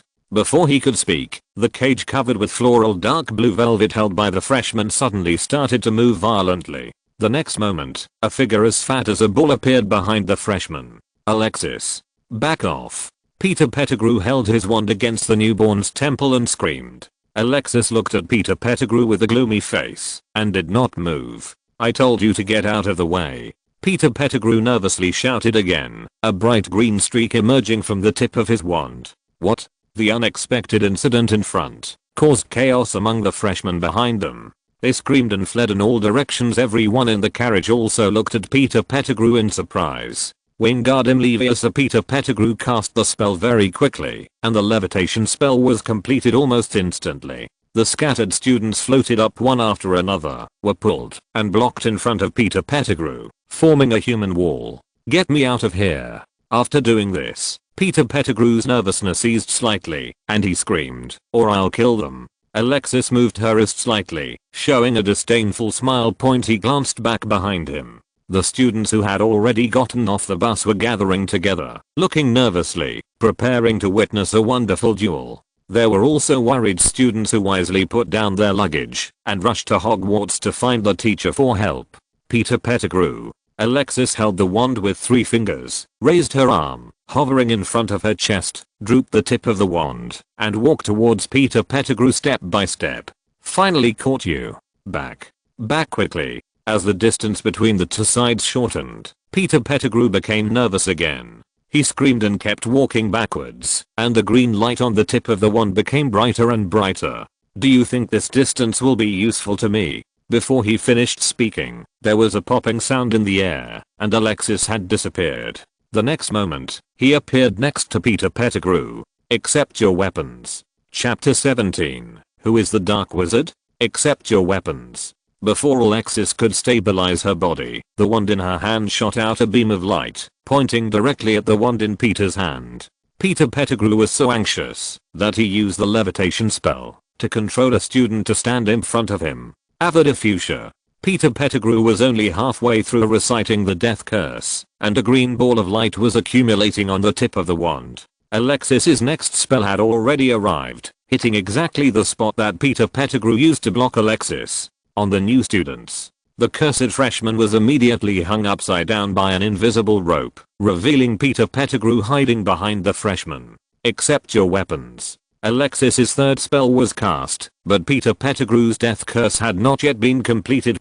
This forced him to abandon the death curse and instead use defensive spells for protection. There are many obstacles. Armor protection. Layers of protective spells were cast in front of Peter Pettigrew, but he felt it was not enough, and kept adding layers upon layers. Fractured. Smashed to pieces. Lock the tongue and seal the throat. Separation of body and head. Alexis casts spells very quickly. Often, Peter Pettigrew has just added a layer of defense, and Alexis has already cast 2 or even 3 attack spells. Powerful spells flew towards Peter Pettigrew with great precision under the control of Alexis, shattering his thick defense. Seeing that the armor was about to be broken, Peter Pettigrew dragged the new students again and used their bodies to block him. This forced Alexis to continuously change positions and use spells to rescue the new student. When he rescued the newborn, Peter Pettigrew had once again stacked many defensive spells. Gradually, Alexis became impatient. When he rescued the last freshman, he stopped his best sport of mobile warfare. Peter Pettigrew, you really deserve to die. Peter Pettigrew hid behind layers of defensive spells and faced Alexis, trembling all over. Let me go. Alexis. I promise I will never show up in front of you again. Let me go. Please. For the sake of James and Lily. Alexis' eyes turned red when she heard Peter Pettigrew mention Lily and James. He gritted his teeth and shouted to shut up. You don't deserve to mention their names. Then let me go. Let me leave. Please. Peter Pettigrew had a pleading look on his face and screamed like a cat whose tail had been stepped on. Alexis waved her wand gently and a scorching red flame suddenly spurted out. The flames rose into the air, transformed into animals, and rushed toward Peter Pettigrew. The monstrous swarm of flaming animals immediately dyed the dark night sky orange-red. Peter Pettigrew was surrounded by flames and was quickly submerged among the flaming animals. Behind him, the conductor on the train changed his face slightly when he saw the transformed flame. He no longer cared about watching the excitement, got up from the ground, and stumbled towards the cab. Drive. This madman. That's a fire curse. It will kill all living creatures regardless of friend or foe. Damn it. He's not an aura. The staff of the Hogwarts Express hurriedly closed the door, not caring to check if any students were left behind. They quickly started the train and fled in a hurry. On the Hogwarts platform, Peter Pettigrew, who was trapped by the fire curse, did not last long. Soon, his superimposed defensive spell was broken by the fire curse. Just as he was preparing to face the fate of being burned to ashes, the flames around him suddenly went out. Accept your weapons. A familiar demonic voice sounded, and the wand in Peter Pettigrew's hand was bounced away. The next moment, as if being pulled, it fell into Alexis's hand. Click. The 9¼ inch long chestnut wood had a brittle texture and was easily cut open by Alexis with one hand, revealing the slender dragon nerve staff core inside. Alexis then casually threw it to the ground. "Alexis, you are listen to me. Listen to me. Peter Pettigrew was lying on the ground, constantly retreating, trying to use words to persuade Alexis to let him go, but unfortunately Alexis did not give him a chance to speak. As he walked forward, he waved his wand back and forth, and precisely controlled spells flew out, constantly hitting Peter Pettigrew's fat body. Eventually, Alexis forced Peter Pettigrew onto the tracks and stopped. Alexis raised her wand, paused, and turned back to the students, who were looking here curiously and fearfully. "Go back to campus." When Alexis shouted, the students picked up their luggage and ran away. Soon, the small platform became empty, leaving only Alexis and Peter Pettigrew. "Let me go, please. I promise I will never appear in front of you again." Seeing that all the onlookers had left, Peter Pettigrew felt half-hearted, and he hurriedly shouted, "I promise. I swear. I didn't leak the location of James and Lily. It's Blake. Yes, it was Blake who leaked it. He's in Azkaban. Everybody knows." No matter what Peter Pettigrew said, Alexis remained expressionless and slowly raised the wand in his hand. Suddenly, Peter Pettigrew's eyes lit up, and he shouted behind Alexis, "Principal Dumbledore, come and save me. He's crazy. Drill the heart and gouge out the bone." Peter Pettigrew was hit by the curse, and his jaw instantly turned into screams, rolling back and forth on the ground, curling up into a ball in pain. "Alex, stop." An old voice sounded, and an old man wearing a purple robe and a pointed hat stood next to Alexis. The old man waved his magic wand and lifted the Cruciatus curse on Peter Pettigrew. "You have always said that he was the one who leaked James Potter's hiding place. Now that he has been caught by you, I will hand him over to the Ministry of Magic for careful interrogation." Dumbledore looked at Alexis with a confused expression. Alexis sneered and waved her wand again. Peter Pettigrew had just paused for a moment before he huddled together and screamed again. "That's enough, Alex." Dumbledore frowned and lifted the spell on Peter Pettigrew again. "The great headmaster Dumbledore, he is a dark wizard. Catch him quickly."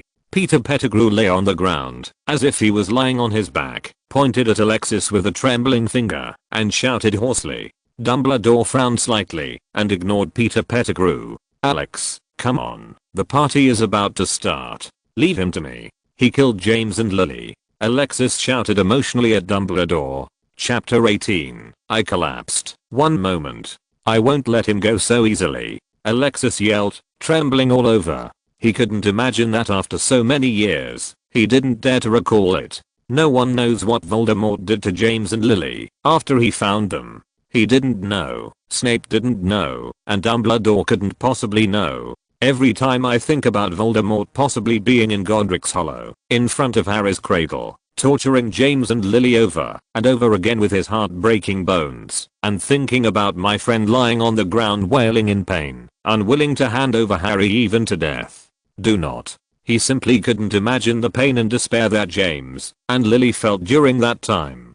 Cruciate. Alexis's eyes were red, and the curse was squeezed out through the gaps between his teeth, one syllable after another. "Alex!" Dumbledore shouted, snatched Alexis' wand, and broke his spell. He held Alexis's shoulders with both hands, and his wise eyes looked closely at Alexis, who looked in pain. "Alex, listen to me."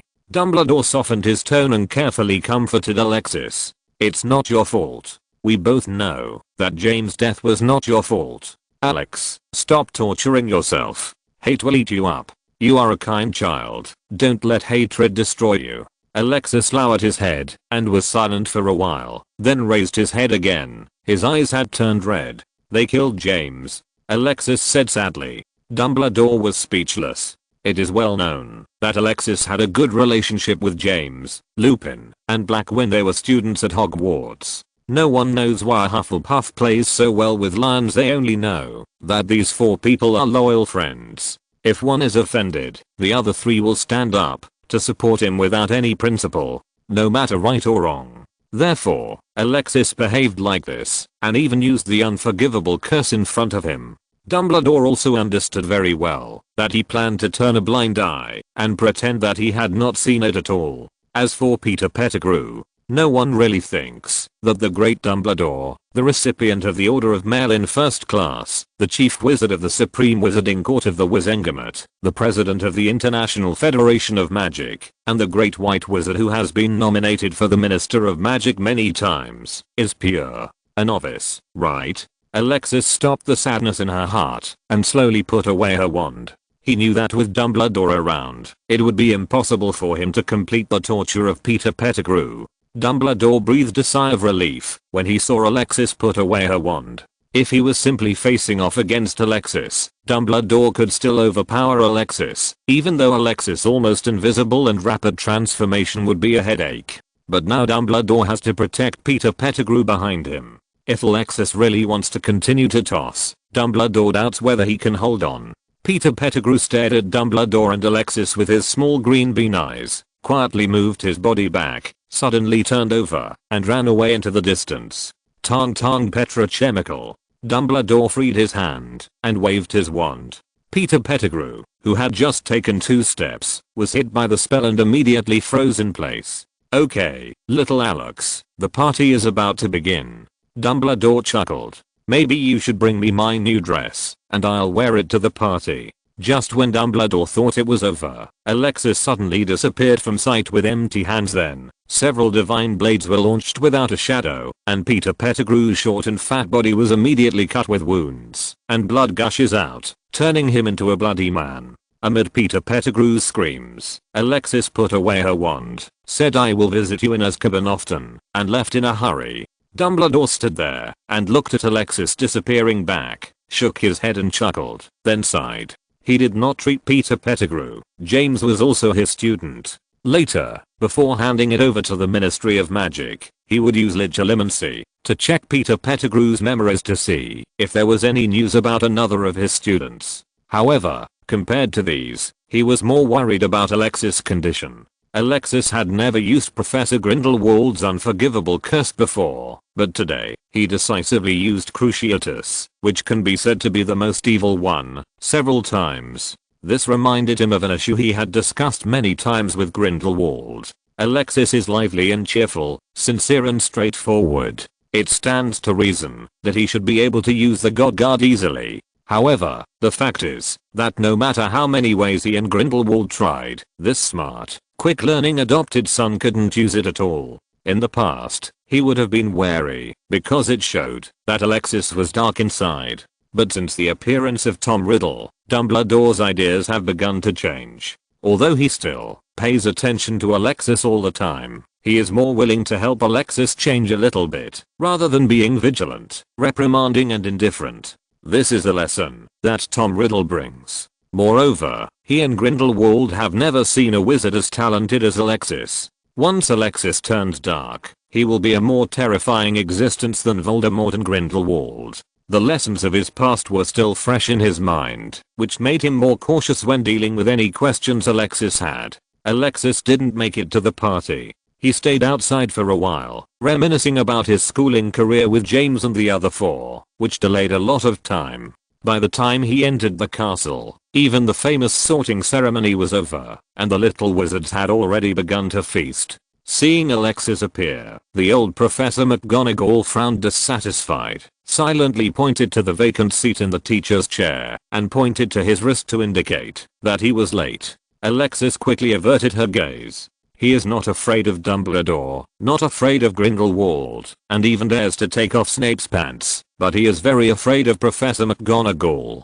His eyes swept randomly among the young wizards, and they happened to meet Harry. Seeing Alexis appear intact, Harry, who had been worried, breathed a sigh of relief. Alexis winked mischievously at Harry and came to her seat to sit down. He's even late for the freshman party, huh? As soon as he sat down, a low voice of ridicule sounded from beside him. Alexis looked sideways and said in a sinister tone, Snape, my god, why are you so old? No one would have thought that we were classmates in the same class. Snape snorted, viciously inserted a piece of sausage into his mouth. He just can't stand this guy who uses the back door. I just don't like him. Is your throat uncomfortable? Alexis approached Snape with a concerned look on her face. Go and see Madame Pomfrey quickly. Look at the dark circles under your eyes. TSK. Snape simply put down his knife and fork and stood up to leave. Dumbledore quickly held Snape down, glared at Alexis, and warned him not to bully Snape again. Alexis, who had been irritated by others, felt comfortable all over. She pretended not to see Dumbledore's eyes, happily cut a piece of sausage, and put it into her mouth, chewing it slowly. Chapter 19. Sorting Ceremony. Sorry, Iron-039, I'm late. Hello, Professor Alexis, I am Guy Cholo we met. Professor Quirrell stumbled and finished his sentence. He was so anxious that he didn't feel anxious. His own pale face also turned red, and he was stretching out his hand to shake Alexis's hand. Alexis looked at Professor Quirrell thoughtfully, smiled and shook hands with him. Hello, Professor Quirrell. I've heard of you. It's a pleasure to be your colleague. Professor Quirrell looked very excited, and his pale face turned redder. He waved his hands repeatedly, and declined with a stumbling step. It seemed that he didn't expect Alexis to be so easy to talk to. The sausage doesn't taste good. The more anxious Quirrell became, the more he stammered.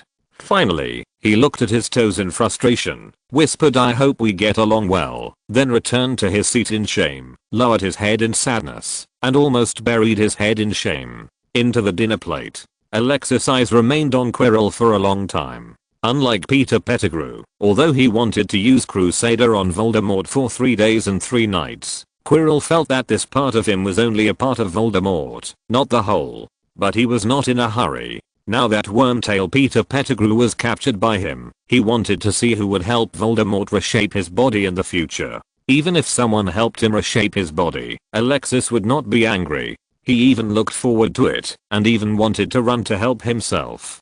Voldemort without a body is always a bit boring to torture. Only when Voldemort has a body can he pay back the pain James and Lily suffered before they died. Only then can he avenge the hatred that killed Dumbledore and Grindelwald in history. Thinking of this, Alexis even became impatient. He happily cut the sausage into ant-sized pieces, scooped up a handful with his dining knife, and put it into his mouth, chewing carefully, savoring every trace of the flavor of the sausage. The atmosphere of the party did not seem to be affected by the accident on the platform. The teachers were chatting in low voices and the students below were chattering and noisy, alleviating the missing during the holiday. However, many people can't help but cast their eyes on the Gryffindor table, or more specifically, on Harry Potter. The Gryffindor students stood proudly with their chests puffed out and proud. After all, the famous savior, Harry Potter, is now in their academy. Haha. Even many teachers couldn't help but look at Harry Potter, let alone the students. There was even a smile on the old and serious face of Minerva McGonagall, head of Gryffindor. Overall, the party was a success, except, now, before everyone goes to bed, let's sing the school song together. Seeing that everyone had almost finished eating, Dumbledore said loudly, including Alexis, Snape, Minerva McGonagall, Pomona Sprout, head of Hufflepuff, Phileas Flitwick, head of Ravenclaw. The smiles on the faces of others froze. Old, dang, I have something else to do, so I'll leave first. Alexis spat out only one word and Dumbledore was already in action. He flicked the wand, and a long golden ribbon flew out of the wand, twisting and coiling like a snake above the high dining table, forming lines of text. Each choose their favorite tune, said Dumbledore. Get ready, sing. Then all the teachers and students sang loudly, Hogwarts, Hogwarts, Hogwarts, Hogwarts. Please teach us knowledge, whether we are bald old men or children with broken knees. Our minds can accommodate some interesting things. For now our minds are empty and filled with air, dead flies and trifles. Teach us some valuable knowledge. Take what we have forgotten, give it back to us. Just do your best, leave the rest to us. We will study hard until it turns into dung. Everyone finished singing the school song. Only the Weirlight Twins continued to sing to the slow melody. Dumbledore directed the last few bars for both of them with his wand, and when they finished, he applauded the loudest. Music, he said, wiping his eyes, is more charming than anything we do here. It's bedtime now. Let's go back to the dormitories. Under the leadership of the prefects, the students exited the auditorium in an orderly manner. Most of the Gryffindor students gathered around Harry, chattering, and students from other houses also cast curious glances. The teachers were also chatting.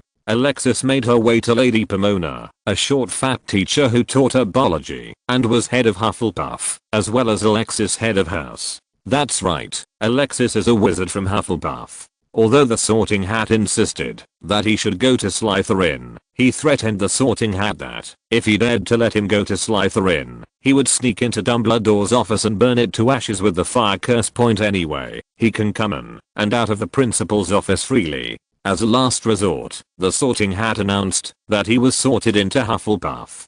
Dear Teacher Pomona. Alexis smiled and opened her arms for a hug with Pomona. Ms. Pomona smiled kindly and patted his back gently. Oh Alexis, you are our pride. Of course. After a pause, Alexis said sincerely, thank you, Teacher Pomona.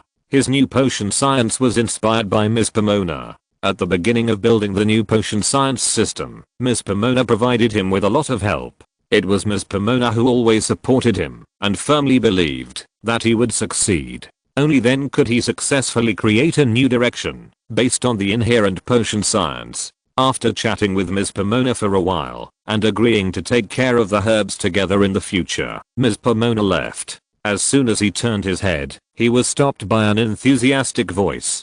Haha, little Alexis. It's so nice to see you again. Alexis looked down and saw a short figure standing in front of him, laughing at him. Professor Flitwick. Alexis bent down and hugged the short Professor Flitwick warmly. Don't underestimate Professor Flitwick. Just because he is short, this man has quite a lot of fighting experience and has even won a fighting championship. Alexis' battle had been carefully guided by Professor Flitwick. What's particularly important is that when he first met Professor Flitwick, Alexis even mocked Professor Flitwick because of his humble appearance. Under such circumstances, Professor Flitwick still devoted himself to teaching, which is particularly valuable. For this reason, Alexis was extremely grateful to Professor Flitwick.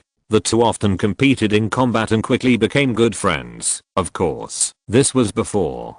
Chapter 20, Night 1, Christmas Eve. Professor Flitwick was obviously very upset about the lack of contact with Alexis for so long. After Alexis promised to visit him often and bring him gifts from the Far East, Professor Flitwick immediately beamed. After sending Professor Flitwick away, Alexis stopped Snape, who was about to leave. Snape's already gloomy expression became even gloomier to the naked eye. I caught Peter Pettigrew just now. Alexis glanced at the auditorium, which was almost gone, and whispered. The gloomy look on Snape's face disappeared, replaced by a look of surprise, and then the surprise was replaced by hatred. Regarding that night in Godric's Hollow 11 years ago, Alexis and Snape were both sad and painful. You killed him? Alexis shook her head. No, he was taken away by Dumbledore.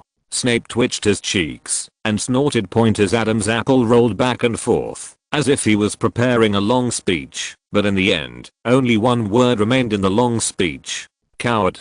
Snape left a word, tossed his robes, and turned to leave like a giant humanoid bat. Alexis looked at Snape's back and shook his head. He said a few words to a few familiar teachers before slowly leaving. As soon as he left the auditorium, a tall and sturdy figure stopped in front of him. When Hagrid saw Alexis coming out, he quickly approached and asked cautiously, I heard you captured Peter Pettigrew. Alexis looked at Hagrid's expectant eyes and asked in surprise, how do you know? It was only an hour ago that he handed Peter Pettigrew to Dumbledore. During this period, apart from him and Dumbledore, only the onlookers knew that he had arrested someone on the platform, but they did not know Peter Pettigrew. Who told Hagrid that he had captured Peter Pettigrew? Is it true? Hagrid did not answer Alexis' question, but kept urging, is it really Peter Pettigrew who leaked it to the mysterious man? Mystery Man? Alexis curled her lips with some disdain.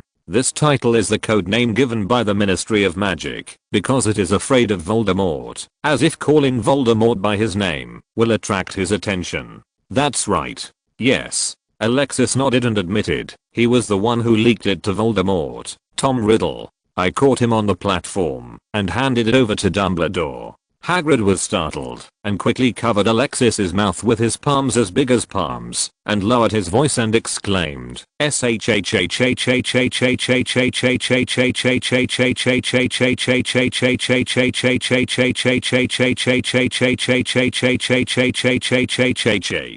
Alexis struggled to open Hagrid's palm and made an ellipsoid shape with both hands.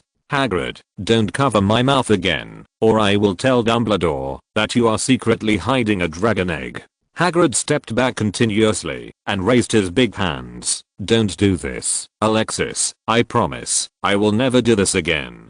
Don't tell Dumbledore. He will send the poor boy away. On the 8th floor of the main building of Hogwarts, the principal's office, Snape, the big bat, had just finished roaring at Dumbledore and was standing in front of the table, breathing heavily. For a man who has always been taciturn, the power of his roar is so terrifying that even the photos of past principals on the wall are hidden to avoid its sharp edge. Dumbledore sat there with a calm face, secretly taking out a sizzling honey candy from the drawer and stuffing it into his mouth to chew. His lush beard completely obscured the chewing action, so that no one noticed that he was eating it secretly. Severus, calm down. Would you like a sour soda? Dumbledore felt that today's sizzling honey candy was a bit salty, so he raised his soda and asked. Snape snorted and cast his gloomy gaze at Peter Pettigrew, who was huddled in the corner. What Alexis said is right. He leaked the secret. Even though I hate Alexis, he is right. If he is handed over to the Ministry of Magic, the Ministry of Magic will only imprison him in Azkaban out of fear of the mysterious man. Mysterious man. Huh. Snape put on a zombie face and was full of taunts, just as good as Alexis. Okay, Severus, we can't do anything to him, Dumbledore said helplessly after swallowing the sour soda. Handing him over to the Ministry of Magic is the best option. At least Black can be released if he is really the one who leaked the secret. It's pretty good to be able to prove Black's innocence, isn't it? The devil wants to prove Blake's innocence. He'd better be locked up with Peter Pettigrew and that nasty Alexis. Snape rolled his eyes, not satisfied with Dumbledore's handling. Now let's talk about potions. Dumbledore didn't want to dwell on the issue of Peter Pettigrew and quickly changed the subject. That nasty guy, Alexis, I don't think he knows what potions are. When this was mentioned, Snape became even more dissatisfied. With all due respect, Dumbledore, he will teach all his students to be pastry chefs. But you have to admit, Alex's new potion direction has potential, doesn't it? Dumbledore stood up and said with a smile, change the taste of potions, combine potions with cooking, and lower the production threshold. It also reduces the effect of the potion. Snape continued, taunting him in full force. This is really a good idea. Dumbledore frowned in thought. Before, he just wanted to recruit Alexis to his side so that he could take care of him more easily, and he happened to be good at potions, so he planned to let him teach potions together with Snape. But he didn't expect that Snape would react so strongly to this matter. It seemed impossible for the two of them to cooperate.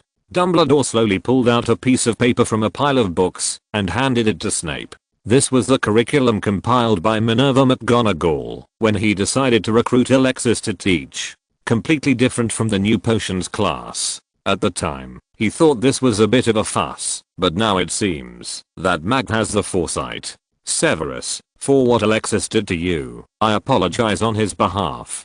Dumbledore pointed at the paper and explained, if you don't want to work with him, then follow this schedule. Make arrangements. Snape took the timetable and looked at it carefully. As for Dumbledore's apology, he ignored it at all. He had received a lot of this kind of apology as early as his student days. Every time Alexis caused trouble, it was Dumbledore who apologized. Unless that annoying guy Alexis comes to him in person and lowers his head, he will never forgive him. In the new timetable, potions class has not changed, and Professor Alexis's course has become an elective course, potions. The proportion of pharmacy credits is not large, ranging from 1st grade to 7th grade, and each grade has one class per week. Snape could finally see that this was not about recruiting teachers, it was about finding a job for his own children.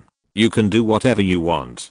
Snape put down his timetable and was no longer able to argue with Dumbledore. He turned around and was about to leave. When he walked to the door, he glanced back at Peter Pettigrew, who had shrunk into a ball. The injury has been simply bandaged. Alexis isn't exactly a coward. Chapter 21. Lively Principal's Office. Snape left, and Dumbledore finally had time to taste his favorite sizzling honey candies. After pouring himself a sour soda, taking a bite of honey sizzle, and chatting about Alexis with the pictures on the wall, Dumbledore prepared to rest in a while. But this comfort did not last long. The door to the principal's office was opened again, and Professor Minerva McGonagall walked in. "I heard that you changed the class schedule." Dumbledore hurriedly stood up and quietly hid the remaining sizzling honey candies in his robe. "I thought about it for a moment, and I think what you said makes sense, Professor McGonagall. Would you like a sour soda?"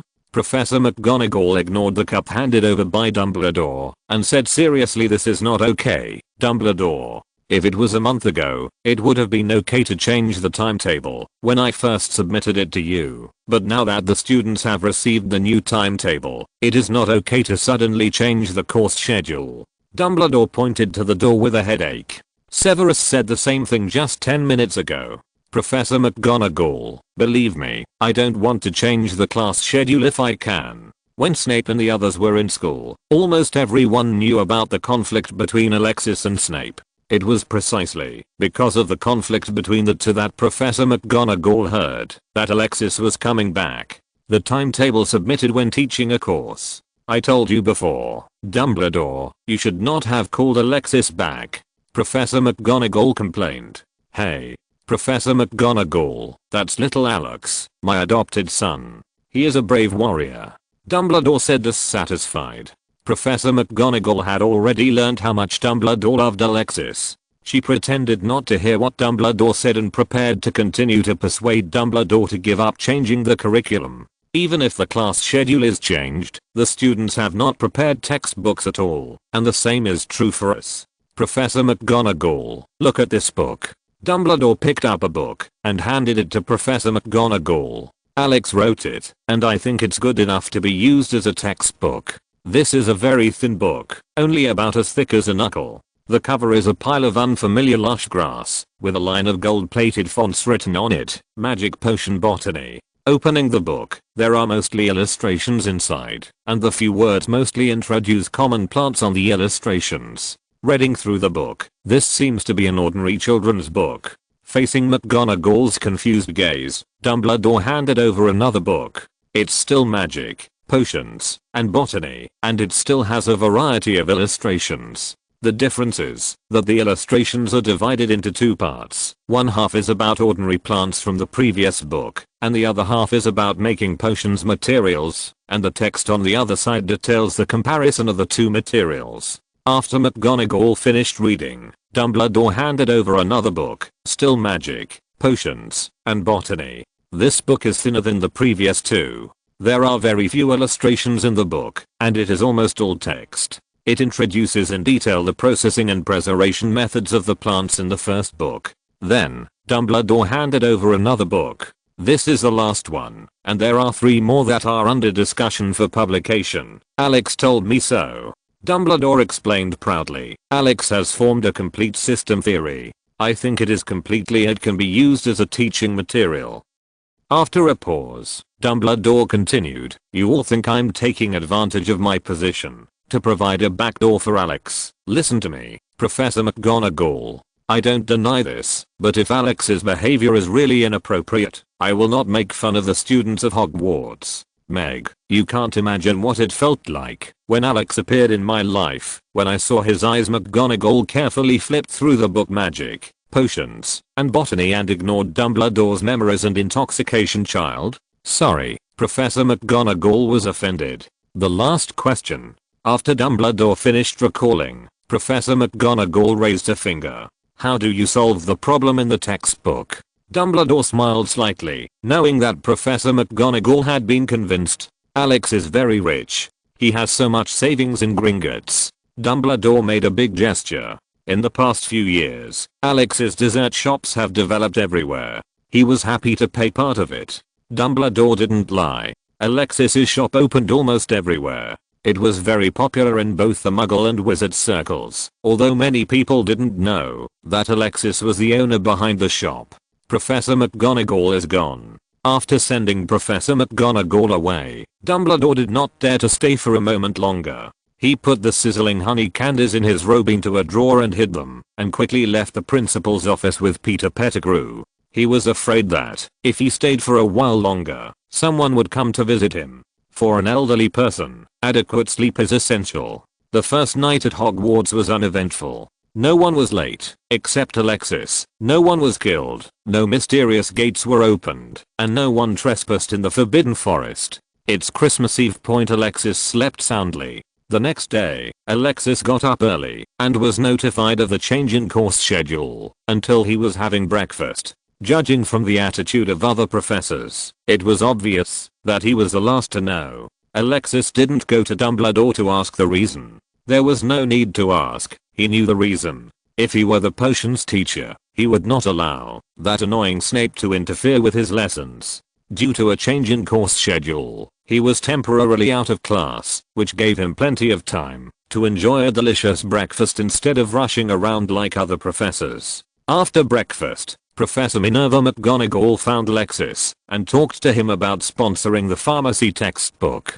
Dumbledore left Hogwarts with Peter Pettigrew early in the morning, and Minerva McGonagall could only come to Alexis to talk about this matter. Alexis was afraid of this serious and old-fashioned old professor in her heart. No matter how many achievements he had made outside, seeing Professor McGonagall felt like he was back in his student days when she caught him mischievously and got into trouble. Besides, it was not difficult for him to sponsor students' textbooks. He didn't care about the galleons. Therefore, as soon as Professor McGonagall proposed, Alexis readily agreed. At noon, the prefects of each college informed that an elective course taught by Professor Alexis, pharmacy, will be added at the beginning of the new semester. It is optional for all grades. Students who need it can go to the prefect to register. Tomorrow, the prefects of each college their head count will be sent to the professor, and formal teaching will begin next week. As for the class schedule, the previous class schedule will be used for the time being. After the number of students is counted, it will be changed uniformly next week. If you're listening to this novel on a channel other than Fanfic World, it means they downloaded and uploaded it without effort. We cordially invite you to visit our channel, Mundo Fanfic Novelos. There you'll find the original version of this story and you can explore many other novels of various genres. We're waiting for you to immerse yourself in a world of incredible novels. Chapter 22, Registration. Students had mixed reactions to the announcement. Harry and other people who knew Alexis were surprised that this was different from what Alexis said on the train, but they also signed up.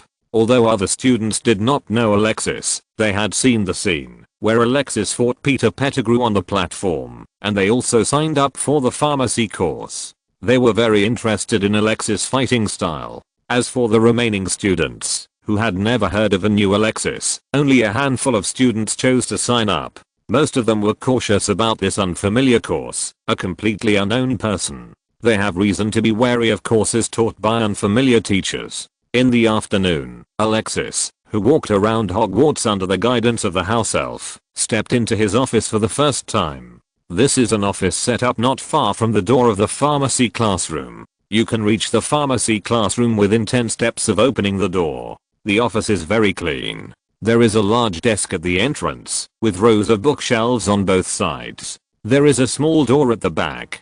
Through the small door, a wide secret room is filled with the equipment Alexis needs. After a brief walk around, Alexis was satisfied with the new office, except for the botched traceless extension spell in the secret room. In the evening, house elves were already helping to move the newly purchased textbooks to the office. Stacks of brand new books, exuding the aroma of ink, were quietly piled on the floor. Alexis isn't here, though. At this time he was busy in the kitchen. Horn is back. As agreed, he pretended to be lost in a valley somewhere and only now found Alexis. Also according to the agreement, Alexis had to make various flavors of jerky for Horn. When he started making the spicy ones, the whole kitchen was filled with a pungent spicy smell, which made the house elves sneeze so much that they had to temporarily leave the kitchen and give it to Alexis. This also delayed the dinner for all teachers and students at Hogwarts by 2 hours. Dinner also tasted strange. When Alexis walked out of the kitchen carrying 2 bags of dried meat, He received the attention of all the house elves in Hogwarts. The house elves wanted to directly use spells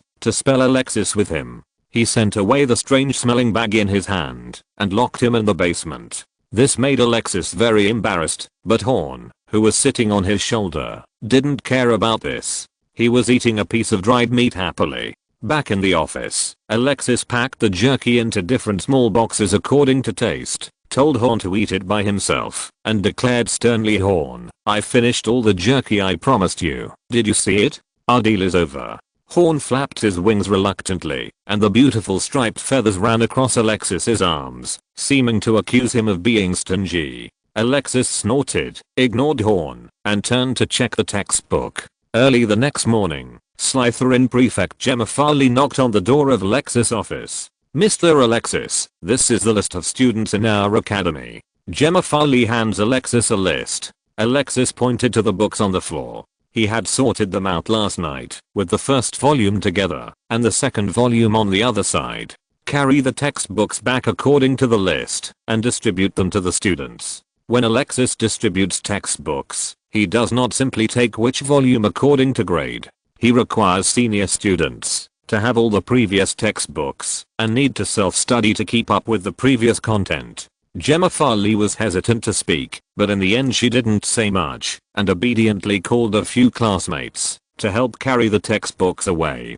Just before noon, Percy Weasley and Pinello Crevat, the prefects of Gryffindor and Ravenclaw, walked into Alexis' office one after another. The lists of both colleges are not long, with only a few students' names on them. Alexis didn't care. He pointed to the pile of textbooks and asked them to move them away. Until the afternoon, almost dinner time, the Hufflepuff list still hadn't arrived. Just as Alexis was about to go to the dining hall for dinner, Gabriel Truman, Hufflepuff's prefect, finally walked into Alexis' office. Gabriel Truman was a very strong young man who looked very tough. Seemingly excited to see Alexis. "This is the list of Hufflepuff students." Gabriel put down the list, pinched the corner of his clothes awkwardly, and looked at Alexis with twinkling eyes. "Oh, I mean, this is the list of people at Hufflepuff House who have signed up for the senior courses. Sorry, Mr. Alexis."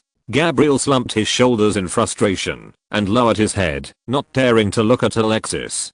"Hey, boy, heads up." Alexis glanced at the list and shouted to Gabriel he understood why Gabriel was so nervous. He is a student from Hufflepuff House. Hufflepuff House is proud of the concept of recruiting students with hardworking and loyal qualities and treating them equally. The number of Hufflepuff students is large and the composition is very complex. In Alexis's impression, mediocre people will be assigned to Hufflepuff. This also leads to the fact that, although Hufflepuff has a large number of people, it is rare to have a famous and accomplished wizard. The one closest to the students was Alexis. Counting further up, there is a Grandinfit, who invented the self-cleaning dishcloth at the beginning of the century. In other colleges, there are either famous wizards like Lily and James, or famous pureblood family patriarchs like Lucius Malfoy, or even worse, Aurors who are active on the forefront of battles. Everyone is young and has a fanatical sense of identification with the history of their own house. Every time when comparing themselves with students from other houses, Hufflepuff can only repeatedly mention the two ministers of magic in the ancient times, and their nature.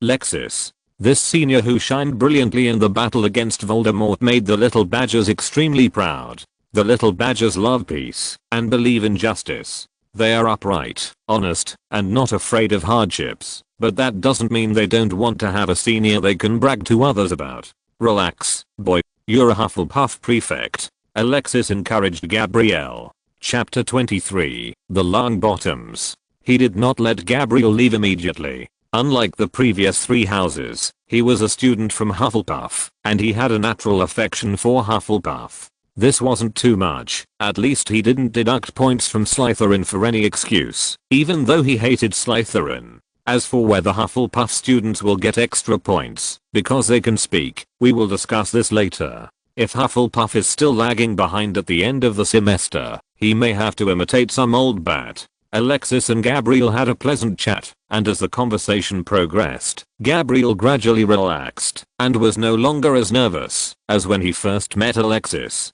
"Gabriel, Tomorrow and in the next few days, I will purchase some teaching aids for class. You can find a few students to come over and help organize them. Before leaving, Alexis said inadvertently. After sending Gabriel off, Alexis took the lists of the 4 colleges and compared them carefully. The list of Slytherins is not long. There are only more than 40 people in the 7 ages combined. What is even worse is Gryffindor and Ravenclaw. Their 2 houses combined only have more than 40 people.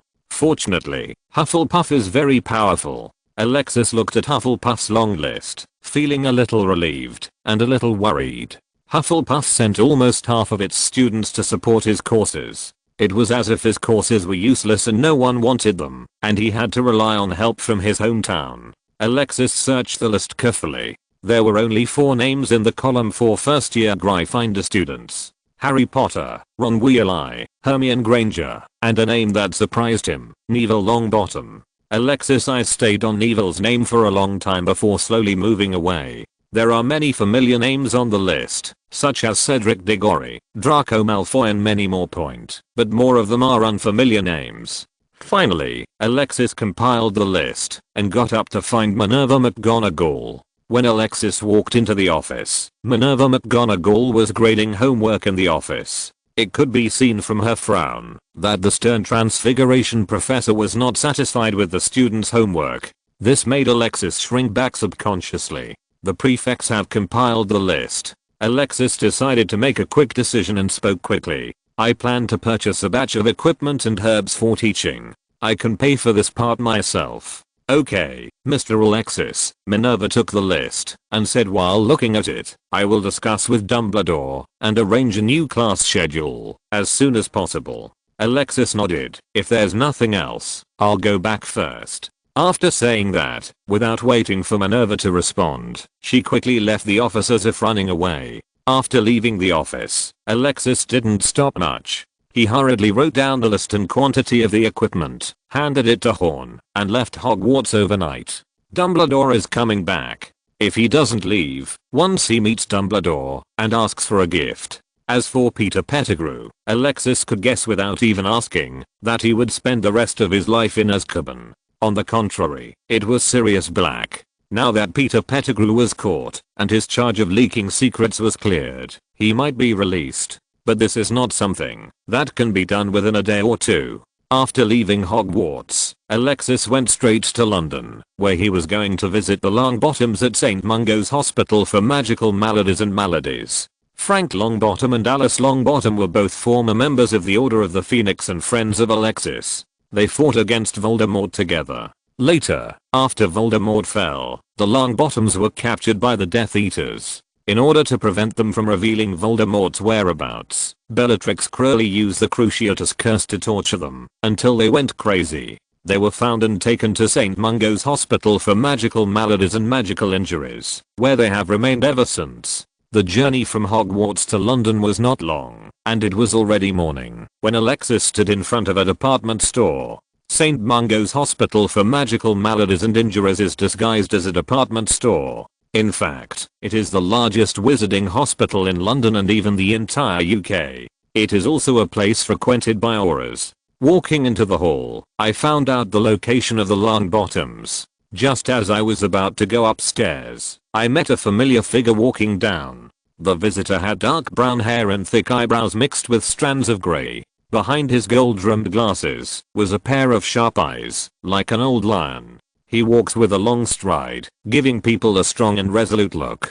Minister Rufus? Alexis called out the man's name. This is the current head of Aura Command, Rufus Scrimgeour, the man mentioned time and again by the conductor of the Hogwarts Express. This is an upright guy, although he doesn't seem to get along well with Dumbledore. Rufus stood on the stairs, frowning and staring at Alexis, as if trying to remember who the person in front of him was. Alexis? Rufus ventured uncertainly. Yes, it's me. Alexis nodded with a smile. Haha.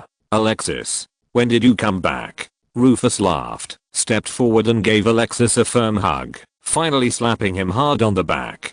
Dumbledore called me back. I'm now the potions teacher at Hogwarts. Rufus frowned slightly at the mention of Dumbledore, but soon relaxed again. Yesterday, I also received a report letter saying that our auras were violently enforcing the law. Is it you? Alexis smiled dryly and said nothing, secretly cursing in his heart. Unexpectedly, the train conductor really kept what he said. Alexis didn't admit it, and Rufus didn't care. He knew Alexis and his behavior. He might be a little impulsive, but he wouldn't do anything without reason.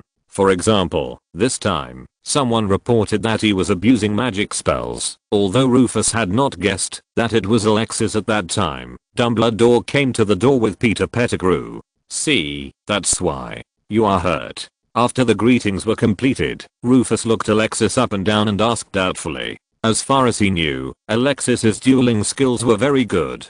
He was good at guerrilla warfare and achieved maximum results with minimum expenditure. Even when facing many old auras who had been famous for a long time, he would not give in too much. Point now when dealing with a Peter Pettigrew, he shouldn't be injured. No, I came to visit old friends. Alexis shook his head and said, I heard that Frank is here, so I came to see them. Rufus put away the smile on his face, sighed, and said softly, I just came out of Frank's, and they just went to bed.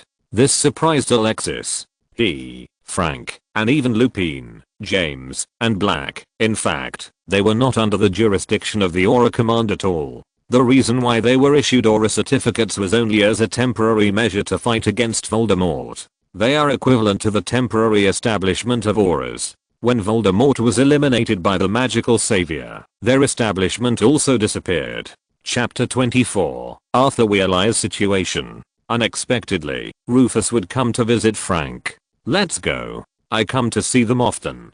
I'm familiar with this place. Alexis was still thinking wildly, but Rufus had already turned his head and walked upstairs. It's unlucky that you're here. They just fell asleep.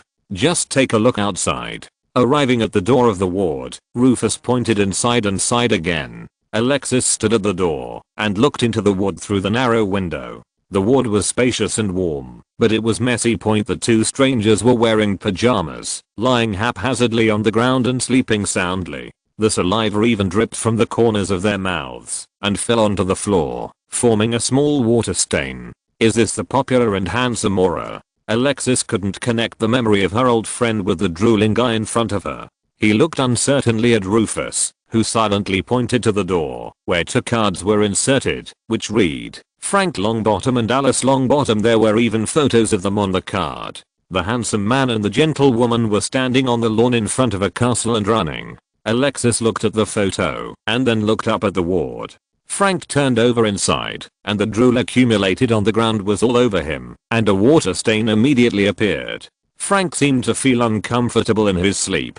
clicking his lips dissatisfiedly, waving his limbs randomly, and finally pressed his thighs against his wife's chest. Let's go. Rufus saw the sadness in Alexis' expression, and pulled him out of the ward. After leaving St. Mungo's Hospital for Magical Maladies and Injuries, Alexis let out a long breath, feeling that today was simply terrible. Rufus patted Alexis on the back. He could see that the young man felt uncomfortable inside. As the chief officer of the Aura Command, he was quite experienced in this regard. Thank you, Rufus. I'm fine. Alexis smiled at Rufus, and the two walked side by side on the streets of London, no different from ordinary office workers. Now that Peter Pettigrew has been captured, Black. Alexis hesitated for a long time, and finally couldn't help but ask. Rufus didn't know much about the relationship between Alexis and Blake. He only vaguely remembered that they seemed to be very close to each other more than 10 years ago. Sorry, Alexis, I'm the chief officer of the Aura Command. I don't know much about this matter, but according to experience, there is a long and complicated process. It may take at least a year. Black will be released if the Wizengamot acquits Black. A year. Alexis was furious at the Ministry of Magic, which was as smelly and bloated as the Muggle world. At this time, he remembered the contents of a certain diary in the underground library of Nurmengard Castle. The diary belongs to an unnamed fanatical follower of Grindelwald.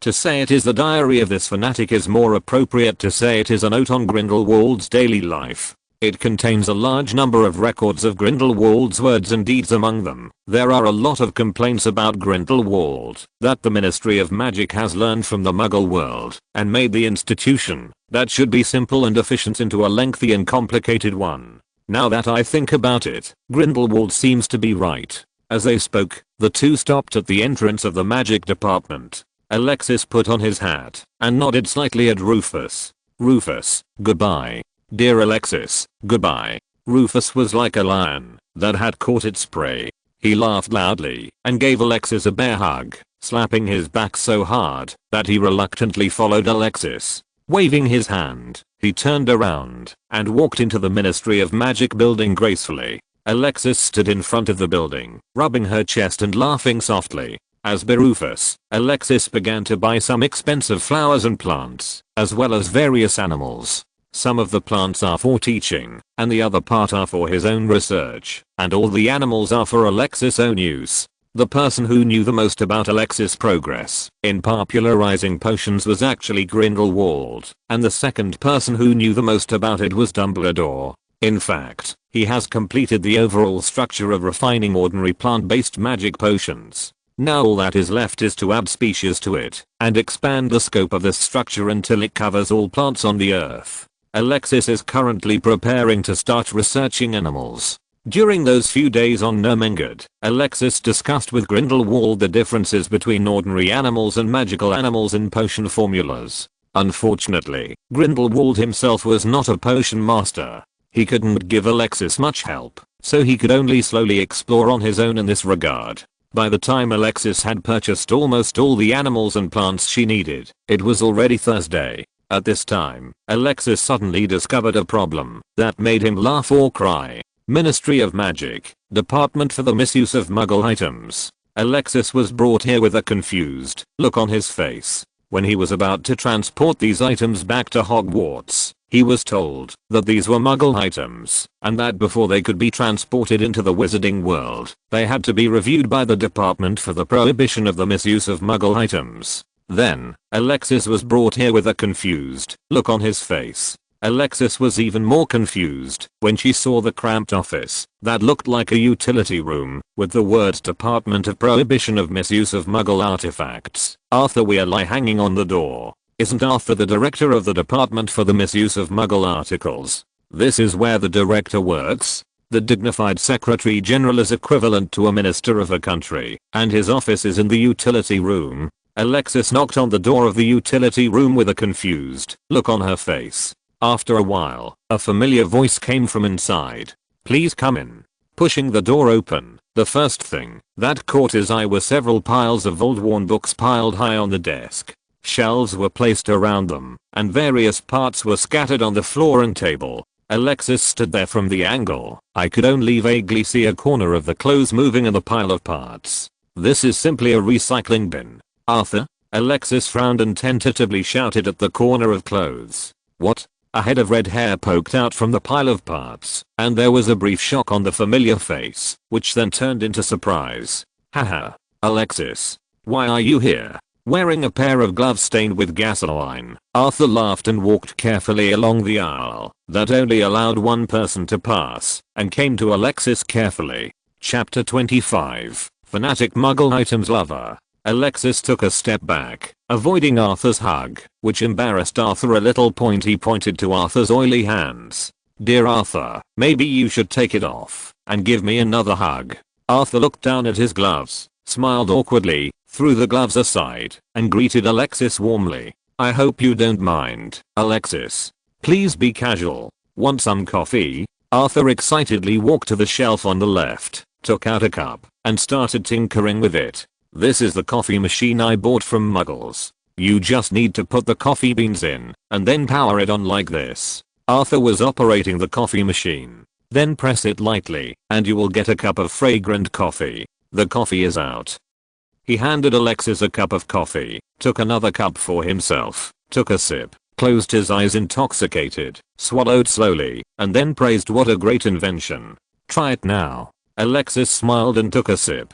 He could tell that Arthur was very proud of his room full of strange things: coffee machines, typewriters, printers, telephones, telegraph machines, almost all kinds of gadgets from the Muggle world, can be found here. Arthur, I need your help with something. After drinking a cup of coffee, Alexis took out the bill of goods and handed it to Arthur. According to the man who intercepted him, the goods must be stamped on the manifest by the Department for the Prohibition of the Misuse of Muggle Articles before these items could be transported into the wizarding world. Arthur took the manifest, read it carefully, opened the drawer quickly, signed the manifest with a quill, stamped it with the seal of the Ministry of Magic, and handed it back to Alexis. Alexis, I didn't expect you to be interested in these Muggle inventions. Maybe we can talk about it sometime. Arthur pointed to the centrifuge and other test equipment on the manifest and said with admiration, what are these for? Why have I never seen them before?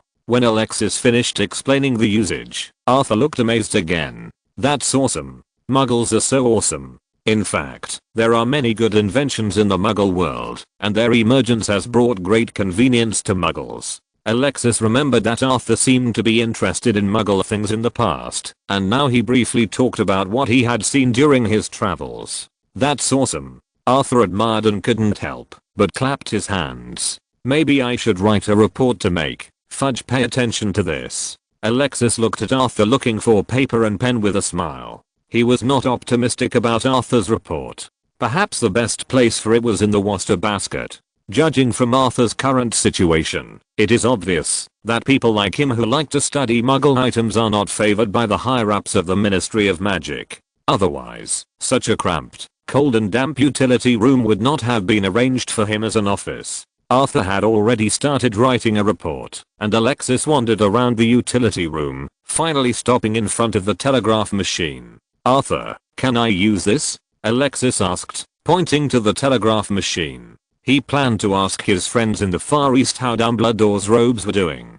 Please be casual, Alexis, we are friends. Arthur spoke without raising his head, writing quickly and filling 2 pages. Alexis took off the telegraph machine, and after some adjustments, the clicking sound of typing sounded from the corner. The telegraph was inconvenient. It required waiting for the recipient at the other end to read it before sending a reply back. This was not a means of instant communication. After waiting for a while, Huang Weijian's reply came. According to Huang Weijian, the clothes have been made, and he has even paired them with a hat and a pair of shoes. They are already on the way. It is estimated that he will be able to see them when he returns to Hogwarts. This made Alexis very happy, and he quickly wrote back to thank Huang Weijian. The clicking sound of typing sounded briskly, conveying Alexis's thanks to the Far East. After putting away the telegraph, he turned around and saw a big face looking at him in surprise. Hey, Arthur, why are you looking at me like that? Alexis took 2 steps back holding the telegraph machine and distanced herself from Arthur. You know how to use this? Arthur seemed like Columbus who discovered the new world. His eyes were shining and his red hair seemed to have stood up. Meeting. You know how to use it? What about these? Alexis nodded as Arthur scanned the small items on the shelves. Oh my god. You really know how to use them. Arthur shouted loudly, swinging his arms up and down like a fat penguin. You actually know how to use it. Great. This is amazing. Oh my god. Arthur was speechless. Alexis put the telegraph machine back into place and moved it against the shelf to the door. Arthur, calm down. Alexis shouted. I do know how to use them. Any Muggle would use them. There's nothing surprising about that. If you want to learn, I can teach you. Really? Arthur asked loudly as he chased Alexis excitedly. It's true. Alexis nodded, but as you know, I'm at Hogwarts now and can't come to the Ministry of Magic often. We can use letters. Which one do you want to learn? You can take a photo of it and send it to me. I will write down the usage and precautions, if I can. This is simply awesome. Arthur jumped up, hugged Alexis, kissed him hard on the face, then let go of him, jumping up and down in place, like a happy child. Thank you so much, Alexis. After a while, Arthur's excitement calmed down a little. He took Alexis's hand and thanked her sincerely. It's okay, Arthur, we are friends, aren't we? Alexis responded, picking up her hat. Okay, Arthur. It's getting late, and I have to go back to Hogwarts. Why don't you go sit at home? Arthur asked a little disappointed. No, I just came back, and I'm quite busy. I'll pay you a visit when you settle down. Goodbye, Arthur, my friend. I look forward to hearing from you. Alexis put on her hat, waved at Arthur, and left the storage room. End of this chapter. Thank you very much for reaching the end. Don't forget to like. Looking for more exclusive content and immediate access? Subscribe to our Patreon. Remember, every like, subscription, or donation encourages us to continue. Thanks to everyone. See you in the next video.